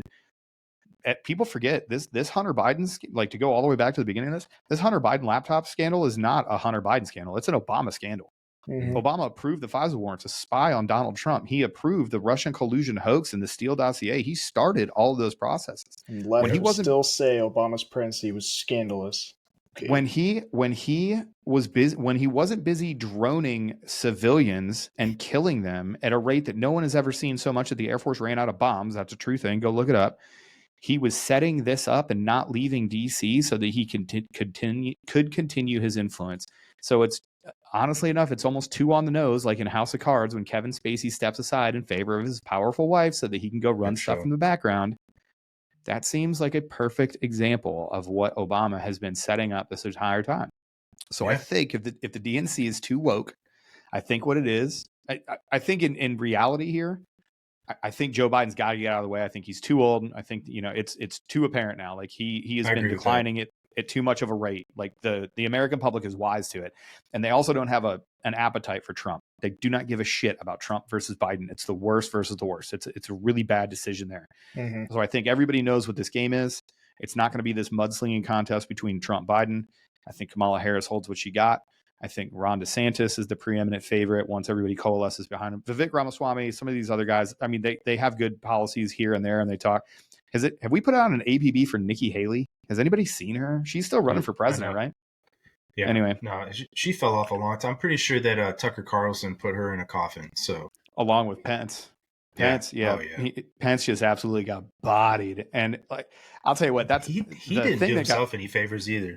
He didn't, but he wasn't answering the question. Like, Tucker phrased that question in such a way where Mike Pence was answering what Tucker asked.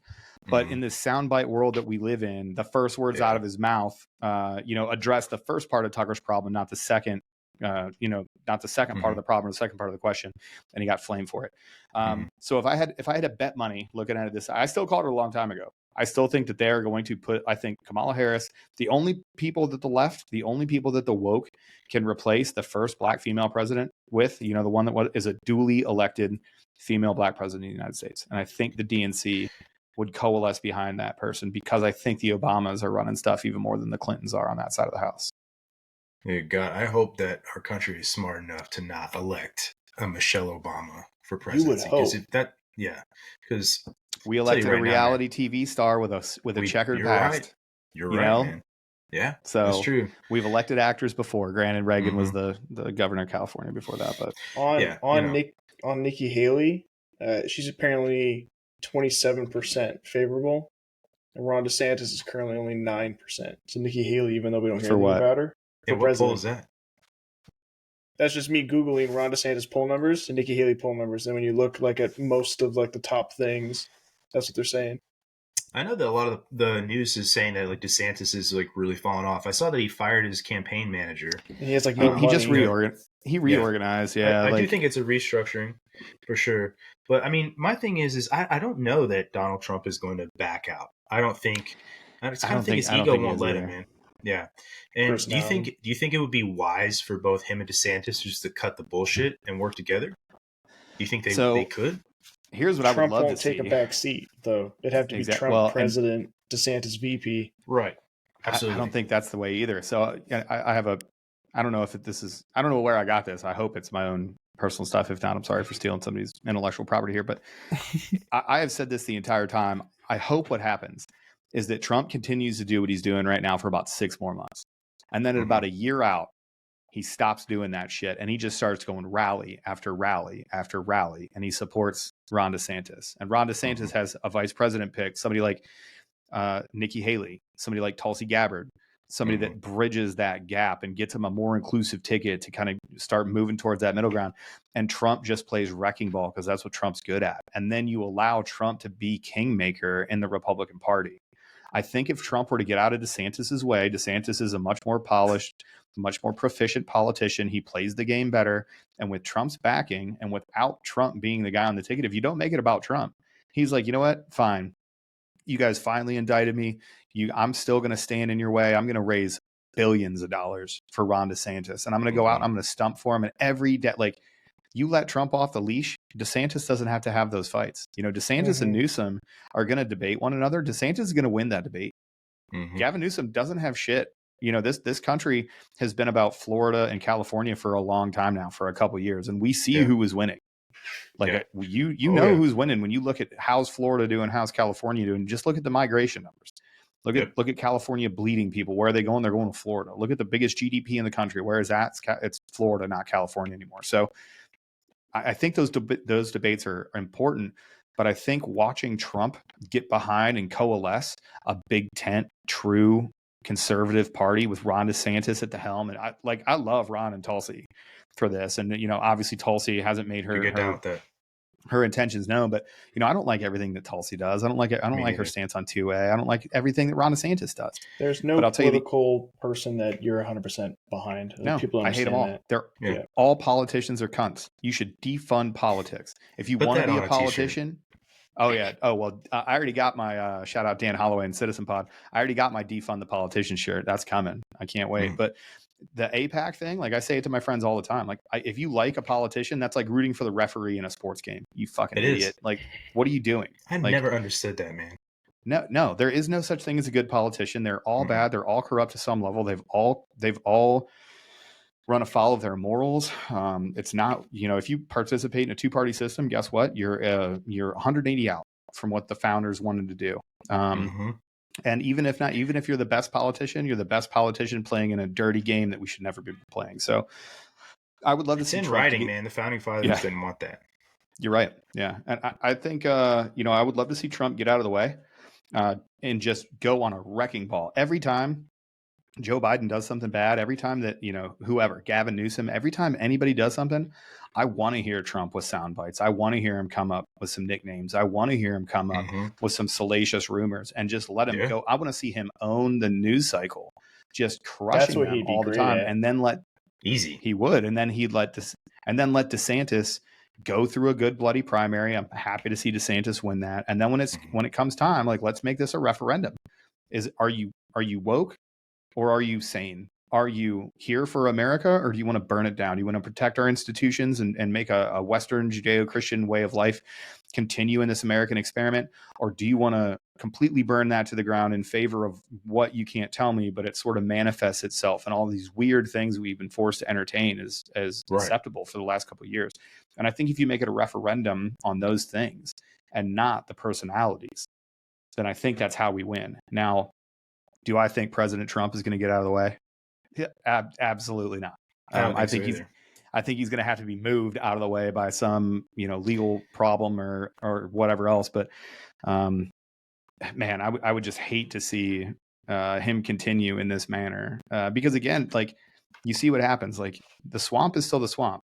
My main problem with Trump and his impending presidency. So he tells us about election interference, right? And he tells us about how it was rigged. Have you ever told him how? Have you ever heard how he's going to stop it? Like what his plan is? No. It's because he doesn't have one. Right. He's a dog chasing a car. He'll sit here and he'll be like, "Oh well, we got to drain the swamp." Well, you didn't do it last time. You promoted Fauci on your way out last time. Yeah. You came up with the lockdowns. You promoted warp speed that got us the vaccine. You did all of these things. It's the weirdest thing, but like everybody that Trump has ever worked with, he just calls all these terrible names, right? Like Ron DeSanctimonious, Ron DeSanctimonious. That's pretty good. Yeah, thanks. I got a good Trump. But like Ron DeSanctimonious, he's so disloyal. Mike Pence, hanging from a tree. Mike Pence, like, okay, so you're either the worst at picking a team because you fired everyone and now everyone's a traitor, or you have a habit of picking really shitty people and then blasting them afterwards. There's only two options there. So which is it? Are you bad at picking a team, or do you alienate good people in such a way that they have to leave you? That's not a way to keep. That's not being a good leader, man.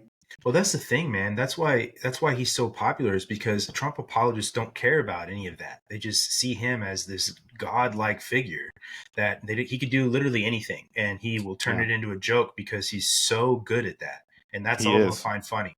And that's it, he's man. Even that's joked about one of the reasons that. why he's so hard to compete against. Yeah, he has. You're right, Zach. He said he's like, I could kill someone on the open street in like broad daylight, and they would still vote for me. They'd still vote for me. And I think at some point that's true. Yeah. I think that's to some point true. You know, Trump is a bull in a china shop, but we need a panther in a china shop. We need somebody that can walk through and not totally burn everything to the ground, but every once in a while knock something off a shelf. Say every once in a while I'll go after Disney. Every once in a while I'll go after these woke ideologies that are trying to be. I'm not a fan of Mitch McConnell. I don't like Mitch McConnell. No. Watching Trump go after Mitch McConnell, the only reason that we have a Supreme Court that Donald Trump was able to get 3 conservative judges into, and the only reason why he has a historical legacy like he's going to have, which is a good one, by the way, is because of Mitch McConnell.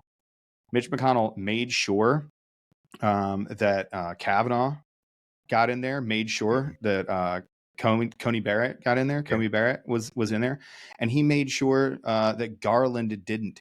People forget, but Mitch McConnell, if it wasn't for Mitch McConnell, we'd have Merrick Garland on the Supreme Court right now. That's true. The only reason Trump was able to do that in his presidency was because of Mitch McConnell. And to watch him go after these people, like, you know, going against people in a primary is one thing. Like, you want to call Chris Christie, 1.5 Lizzos and say he's fat and whatever else. Or if you want to, make it, by the way, the nickname shtick for Ron, he's got to come up with something better. Oh, Ron DeSanctimonious. He called me, tears in his eyes. President Trump, it would help. Like, it's falling flat, dude. Like, it was funny in 2016 when you're calling little Marco Rubio's got these small hands. Like, that's funny, I guess. Yeah. It's better than just sanctimonious. But at this point, the shtick is over with. We're like, okay, the election was rigged. You believe it was rigged. Okay, well, how are you going to fix it? Like, you're just telling us about all these problems. Okay, well, the swamp is rigged, and look at all the bad things they did. Okay, well, what are you going to do? Because Ron DeSantis, the old DeSanctimonious himself, Ron DeSantis said the first thing that he's going to do is going to gut the FBI, he's going to gut the CIA, he's going to gut the teachers union, and he's going to get all of this partisan politicking out of the actual structure. I'm here for the plan. Yeah. Like, that's policy. Like, he actually has a policy plan, which is crazy. Like, okay, Trump, well, he's like, well, I'm going to get him to the table in Ukraine and Russia in one day. Okay. But then a week later, you came out and you said that you'll give everything to Ukraine till the end of time as a way to get Putin to the table. No, man, that's not coherent. That's not a coherent international policy. Right. And I think people want to return to more of a policy focused thing. But we'll see. I've said that a few times, that Trump is very, very boisterous about what he says, and he says a lot of very open-ended things without any actual plan or thought behind them. And it is people are getting, like you said, very frustrated with not hearing what the solution is going to be. But the scary thing is that's good enough for a lot of people. And I don't like that. You ask somebody like, well, what do you actually like about what he's saying? And they can't actually tell you. It's just this person. Well, and I'll tell you, like, the number one thing that he really hits home with, and he said it a bunch of times, and I'll give it to him, like, he is a genius when it comes to putting his finger on the pulse of the American people. Like, he really was this outsider that came in and hit his catchphrase bumper sticker of, they're not going after me. They're going after you, and I'm just standing in the way. Genius. It just is. It encapsulates, the divide between the elites. It highlights the two-tiered justice system. It highlights these inequities that are present in American life every day, and it speaks to people. He gave a shit about the flyover states. He gives a shit about people that don't live on the coast or in these huge city centers, or the blueness that is Austin, Texas at this point. But he cares about those people, and he speaks to them in a way who's like, "Hey, your voice is heard. Like, you are the backbone of this country." And that's because Obama did it really. Sorry, go ahead. Yeah. Oh no, you're yeah. No, it's because Obama did a really good job disenfranchising all those flyover states, like you said, and making 100%. Them act like they didn't matter. And so you reach out, there's a whole untapped potential of those people that he really reached out to and spoke to. And that's one of the reasons why people say, how did he get elected? It's all these people that got blackballed essentially by the larger American government that he speaks to super easily. Mm-hmm. Yeah, President Obama was probably the most divisive president of our modern history. I think that's true. Dude, all this social justice stuff really started with him. It did. Yeah. It did. So you don't think then that Ron is running too early, essentially, that maybe he shouldn't have done another stint as governor in Florida? I mean, you can, but political timing is such a thing, man. You look at Mitt Romney. Chris Christie is another one. Like, Chris Christie was a couple of percentage points away from being the president. He ended up dropping out of that primary. I think political timing is everything. Like, he's already shown that he's a great governor. He's already shown that everything, and it doesn't mean, this political run, it doesn't mean that he's not going to be a great governor going forward. It just means that he might be the president. And then you'll kind of have to figure out, like, he took Florida from winning by half a percentage point, a couple percentage point, to winning by 30. He turned a purple swing state into the deepest red swing state that's out there. Like, Texas can't even touch Florida anymore. It's the free state of Florida.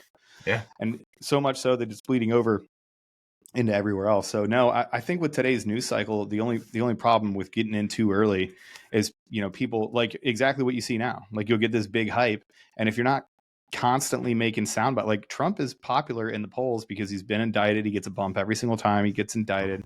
He has a rally. He says wild shit. So he's constantly getting a poll. He's able to keep that really high level of stuff. Where, DeSantis isn't. He doesn't have that star appeal. He doesn't have, the MAGA right that really follows him and rides or dies for him like they do with President Trump. So I don't think he got in too early. I think your name needs to be in all of these conversations. I do see your point. Maybe if you waited a little bit more, maybe just a year out. But we'll have to see. I don't believe the polls at all. Yeah. Not at all. Learned my lesson the last 8 years. Yeah, right. Exactly. Looking at polling, and 2022, we're supposed to experience this red wave, and we're supposed to take all these seats and stuff. That was a huge disappointment. I think so we'll just have to see. I think the Republicans shot themselves in the foot that time with all the abortion stuff, honestly. I think because I think oftentimes we don't give enough credit to the left. I think the left is more strategic. They're more tactical. You hate, humanizing your enemy or giving them, any sort of credit. I know, at least I do. When you see somebody get outplayed, right? You have a tendency to want to just discount and be like, oh, well, we overplayed the abortion thing. No, we didn't. That's a righteous cause. The left made it a referendum on individual rights, which really took away from the Republicans winning. And, oh, by the way, President Trump told people not to come out and vote in Georgia for whatever reason that was. Like, when you tell people, oh, it's rigged anyway, don't come out and vote, that was probably the biggest political mistake that people listened. They were just like, all right, oh, cool. Like, his influence, and that's why, his influence, if he ever just gets behind Ron DeSantis or gets on the Republican Party, like, for whatever, like, he does not like the Republican Party. The Republican Party doesn't like him. They don't support each other. They're not in lockstep on anything. That's why every Republican, Paul Ryan, comes out of the woodwork to be like, this guy's an idiot. And sometimes deservedly so, because he makes a lot of mistakes. But, I think in 2022, it wasn't just about the abortion stuff. It was about them making a referendum on individual rights and, demagoguery and fear. But it was smart because it got their desired effect. The left is really good at victimizing the youth to get behind their stuff. Because any good Marxist will tell you, you cannot have a communist regime. You cannot have Marxist ideologies unless you win the kids. Yep. Yeah. So what do? Start indoctrinating the kids early. You strip them away from that nuclear family. You get them out of their home for as much as you possibly can by putting them in a school where they're going to have leftist ideology shoved down their throat all day. And you give them something they can't possibly understand to confuse their entire worldview. And that thing that they cannot possibly understand is sexuality. When you start talking to a 5-year-old about sexuality and gender, it's not just the actual subject matter that they're teaching. It's not just what they're seeing. It's that they cannot physically comprehend it. They do not understand what is happening. And then they're open to all sorts of other suggestions. Yep. Yeah, man. If something like that were to happen in my kid's classroom, I'm walking right by the front office and going right to the teacher. Yeah. And that anger is justified. And, you know, for everybody else, privatized education is the new buzzword that you should be. It's no longer homeschooling. It's privatized education. Yeah. I will be a huge advocate for privatized education in all of its forms going forward. I think that is the way to do it. I recommend that everybody get your kids out of schools.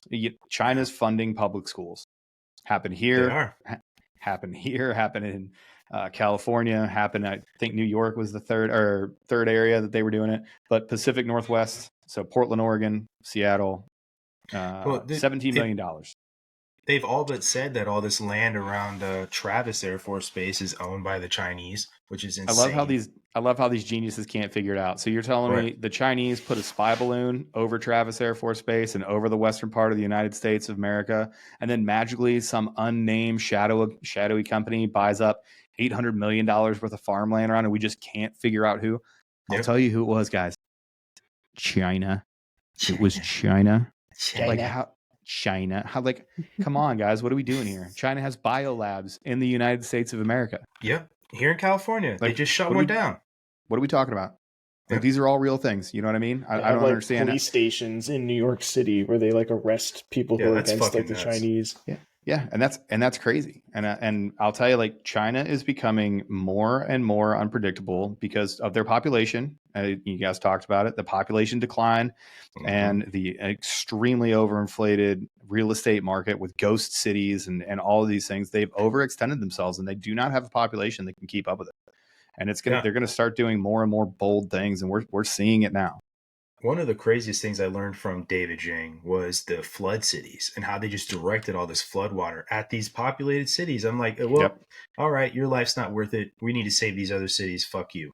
It's like, that's the most communist thing I've ever heard. You know, you signed up to be a part of the collective and this is what we need. Like, this is what we need for the good of the state. It's not your city. It's not your land. No, it's the people's land. Yeah, exactly. Right. Yep. So what would be your top 3 hot button issues? Top 3 hot button issues. We're just going with everything.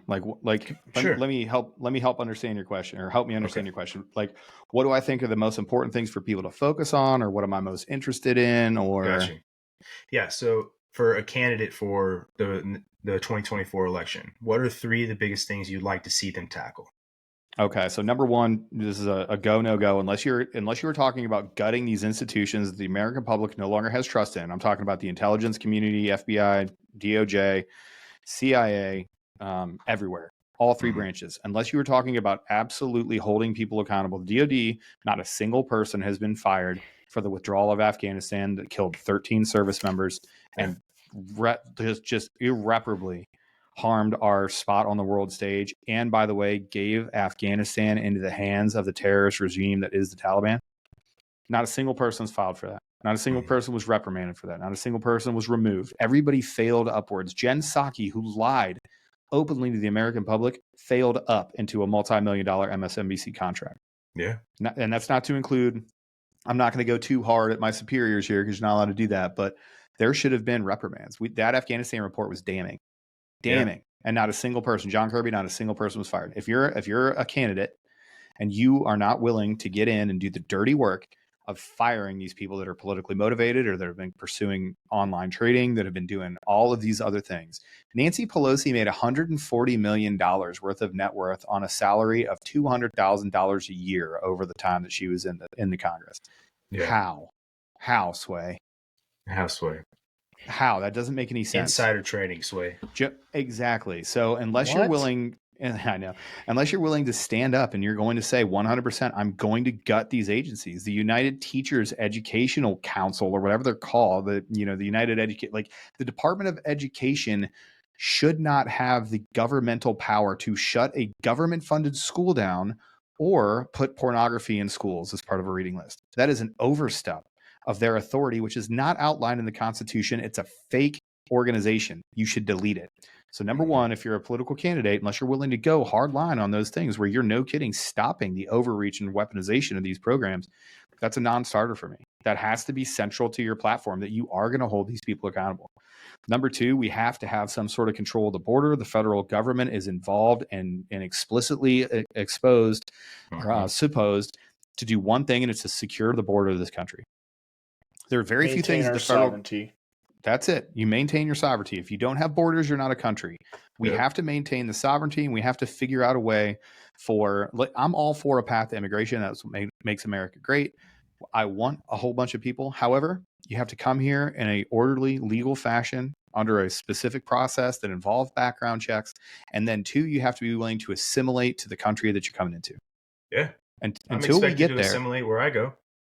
Absolutely. So that is what I want for number two, is the immigration problem in this country. There is, no kidding, a border issue that we're having right now. And then number three, human trafficking in general, it kind of falls under like 2A, right? Not the Second Amendment, but human trafficking in general. We lost 85,000 children at the border.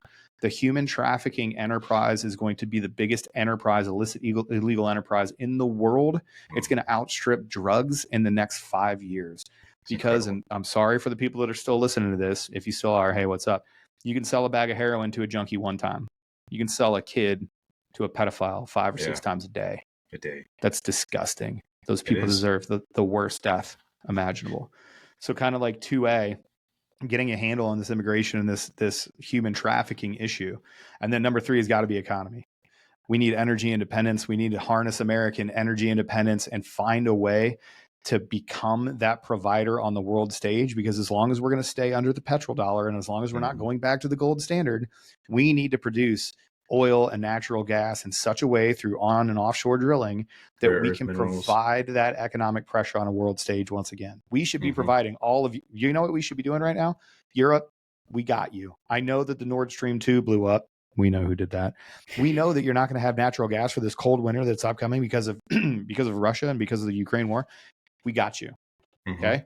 That's what America should be doing, because then you can, all of those things that you're supposed to have, like diplomatic, informational, military, economic, when you have simple international policy that follows Dimeville, you're able to exert power and have a little bit of more, peace and harmony. And I know those are straight up conservative talking points. Like they just are, right? Like, what do we give a shit about? But they work. Honestly, they do. You got to stop the corruption. We have to have a government that works, smallest government possible, and end the weaponization of the governmental agencies. Number one.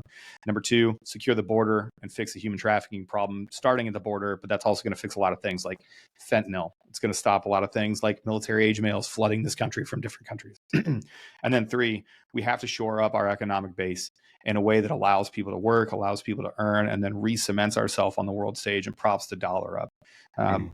And I think a lot of the follow-on problems after that, they fix themselves. We can talk about avoiding CBDC or some of these other weird ideologies that we're rolling on. I think you fix those root problems, and a lot of these other ancillary problems, I agree, they just sort of go away. Yeah, there's symptoms of a larger problem, those other things. I think that's right. Yeah. I've had a few people ask me recently, kind of shifting gears, but kind of also in the same vein of what you're talking about, is do you still feel like the Constitution, the way it is today, is representative of modern America and modern Americans? And if so, why do you feel it's still relevant in the way it is? And if not, where do you think it should be amended? I've been asked that question. I think it's an interesting question. I think that American values are truths, no matter who you are, right? But I just want to hear your thoughts. I think that question is backwards to me. It's not, is the Constitution relevant today? It's, is America relevant and worthy of the Constitution as it stands today? I like that. Right? Like, is America and is what we're doing right now beholden to the Constitution, those values? I would say that's no. The Constitution is a timeless document. It was written in a way for it to surpass whatever the founding fathers were thinking at that time. Mm-hmm. So yeah, you're right. I was going to say pretty much the same thing you were saying, not as eloquently as you did, Aaron, but yeah, it's going to be the same answer. So eloquent, dude. Yeah. So, and there are times that we haven't lived up to it, right? Yeah. Like the 1960s, we had the civil rights upheaval and movement, the women's rights upheaval and movement, like women's suffrage, right? There are times that we didn't live up to the ideals there, and we needed to amend the Constitution because we've changed as a thing. And it's easy to go down the slippery slope and be like, oh, well, transgender rights, or, Article 14, or, any number of these clauses that are underneath here that, terrible Supreme Court decisions or all this other stuff. Take a step back and don't get lost in the weeds here. There are times that we're, it's the golden apple in the silver frame, right? Mm-hmm. The Constitution, the Bill of Rights work together to outline these ideals that we should be striving for. And of course, we're going to falter. Of course, we're going to fail. And of course, we're going to run afoul of that Constitution. And it doesn't make it irrelevant. It means that we have work to do as a society to get back to those ideals and to strive for those lofty goals that the founding fathers put up. And, if you haven't read the Constitution, if you haven't read the Bill of Rights, and if you haven't read the Federalist Papers, I don't know what you're doing as a human, as a good American citizen. I think once you read the truth and wisdom in those words and in those tomes, I think you look at it and you're like, oh man, that would be great. Having a really small government that all men are created equal, and it's based on a meritocracy, and the government is allowed to flood your city because they decided that your life isn't worth it, that you're not given rights by some piece of paper. You have these rights, and the piece of paper describes what rights the government isn't allowed to take away from you. So we talk about, is it relevant today, and should it be amended? I think American society isn't living up to the really great document that is the Constitution and the Bill of Rights. And I think we got to get closer to that. Here's another thing that people don't understand, that when they think of America, they think of it as a democracy where essentially it's just majority rules. It's not. And that's one of the greatest things about America. That would be terrible. It's a republic. It would be. It's a republic because America has always been the thing to stand up for individual rights. Because like you said, Aaron, individual rights, they're not granted you by a piece of paper or a person. They are inherent to you as a human being. And that's the point of the Constitution, is to protect the individual rights of each person from the majority. That's the whole point. And that's something that people don't understand enough. I've had like extreme, or not extreme, but like people who are pretty far left. And they got into like an argument kind of with me. They were like, why are you so hell-bent on trying to say that America's a republic and not a democracy? Like, what's the difference, blah, blah, blah. And it's like, do you really not understand the difference? Like, there's a huge difference there. Because words have meanings. Because if we got together, like, there's 3 of us on this podcast right now. If we decided to kill one of you, that's a democracy. Yeah. Right? Like, if we just decide that one of you's got to go, and that's what I love. Like, well, why do you care so much about people understanding that it's a republic, not a democracy? Because a representative republic that takes the will of the governed to the people that are actually doing the governing, and then fights for them as a representative of those people, that's the only way to, like, that is the best form of government that has ever existed. It's produced the most benevolent, most tolerant, most free society that we've ever experienced in the world. And calling it a democracy and pretending that it's a democracy. No, it's not. It's a representative republic. Yeah, what even it comes down to, like, equality versus equity. Like, hate that one. We live in a society where we are all, like, equity the same, right? We all have the same ability, the same resources, the same type of stuff to be able to achieve the same stuff, but we don't all are given the same. Because if we were a country of, like, equality, like an example would be like if you were on a sports team, equality would be everyone getting a size 8 shoe. But not everyone could wear the size 8 shoe. Equity would be everyone getting their proper shoe after they earned it by making it on the team. Like, yeah. Well, Jordan Peterson says it really well. You got that one backwards. I'm gonna call you out. So equality is equal. Yeah, equity is a evenness of outcomes, right? Equity is we have the exact same number. Like if you use a college example, we have every single minority is equally represented. Like equity of outcome, no matter what so affirmative action, right? Affirmative action bred equity. So everybody has an equal shot of getting into college. Equal opportunity does not equal outcomes, right? That's what I was just about to say. Jordan Peterson says it really well. He talks about it's not equal quality of outcome, it's a quality of opportunity. like you just said there. That's all I was going to say. Equality of opportunity. We all. Hey, you want to try out for this sports team? Fantastic. If you can run this mile in this time, and the soft world is obviously the same. If you can meet the standard, you're on the team. That's cool. But if you can't meet the standard, we're not going to put you on the team. Which you did if you didn't meet the standard, just because we need one of you, whatever one of you is. So, yeah. All right, man. I'm gonna ask you one last question. Who's your favorite founding father and why? Oh man, I got to go Thomas Paine. Thomas Paine. So things about Thomas Paine that people might not know. 6 people showed up to that dude's funeral. He was hated.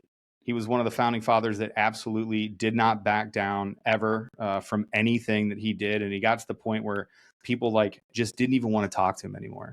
And it wasn't because they didn't like him or he didn't have good ideas. Thomas Paine was notorious in his pursuit for the ideals of America. He was one of the first abolitionists. He was one of the first dudes to stand up and be like, no, slavery is bad. He's from the North. He's like, nope, slavery's bad. This is not a thing that we should do. He fought against it his entire life, literally fought against it, risked his life time and time again. He's probably the least famous founding father that had the most impact on the founding fathers, as a whole. So, Thomas Paine wrote Common Sense. He was far ahead of his time. We've talked about that book before. Yeah, he was far ahead of his time. Yeah, for a lot of the things that he's done. So, man, I'd say that's probably, the more I learn about Thomas Paine and the more that I read about him and read his works, I think that's a home run for me. Although I do love Alexander Hamilton. The movie's great. Whatever. I actually haven't seen that movie. I mean, it's fine. It's entertaining. It's fun. I guess it's a good one. The musical is entertaining. I will say that. Well, I think that Thomas Paine, for me, one of the biggest reasons why I find him so interesting is because he inadvertently and on purpose brings up the fact that the United States is founded on Enlightenment principles, and people tend to think that it's we are just a Judeo-Christian founded country, and if you are pretty well versed in what the Enlightenment is, the Age of Reason is not the focus there on religion at all. It's science, it's reason, it's logic, all these things. And that's one of my favorite things about Thomas Paine is that he spends a lot of time. I mean, he wrote a book, right? The Age of Reason. And, so that I agree. I really like Thomas Paine a lot. Enjoy reading and learning about him. Yeah. Yeah. How about you, Zach? I was going to say Thomas Paine too. Yeah, I got there first. That's what happens when you ask your guest first. Then you got to pick a different one. Yeah, exactly. You got to have a backup. If I pick a different one, then I'm just going to go with George Washington because I love how he goes over the river and then slits all the throats on Christmas Eve or Christmas morning. Whatever it was. Yeah, he's good. Well, the other thing about George Washington is they offered him to be the king. That's a little known fact. If you go into Washington D.C., I don't want to be. I didn't defeat King George whatever to become King George the First. Yeah, exactly. Yeah, and if you go even in today, if you look at all the paintings that are in the Capitol and all the stuff, he's painted as a deity. He's always painted bigger than people, and he's painted in a king-like manner. And they were like, "Hey, you can be a king," and he's like, "Nah, how about this term limits, homie? I'm out." When we went to two-party system, my wife and I, for our last anniversary in April, we went to DC. This is the first time I was ever in DC, and saw everything we could see. And we went into the Smithsonian museum talking about American history, and you take a left and there's a big statue of George Washington, and he's wearing a toga and he's going like this. There's a bird on it, and I was like, what the heck is that? Yeah, if you're not at DC, you don't see it all the time. I never saw him as a deity, but and that statue is back from it was a long time ago when that one was made. I think it was in the early 1800s when they made that statue, and he's just giant. Looks like a god. It looks literally. It's like Zeus's body with George Washington's head. Is what it looks like. Nice. What did he think about that? He'd probably hate it. He'd probably tear this nonsense down. Probably. Benjamin, get the muskets. What are we doing? Exactly. Cool, Aaron. Now, thank you again for coming on, man. It's been a good conversation with you as always. So, yeah, always a good talk, man. Anytime. Love it. Awesome. Thanks for correcting me. Dude, sometimes we need it, man. It's true. Like we said, dude, your friends are going to call you out. You know what I mean? That's the thing. Maybe I did it on purpose. We'll let the listeners decide. I'm excited. Aaron loves it. But all right, man. Nice. You guys have a good night. All right. Late.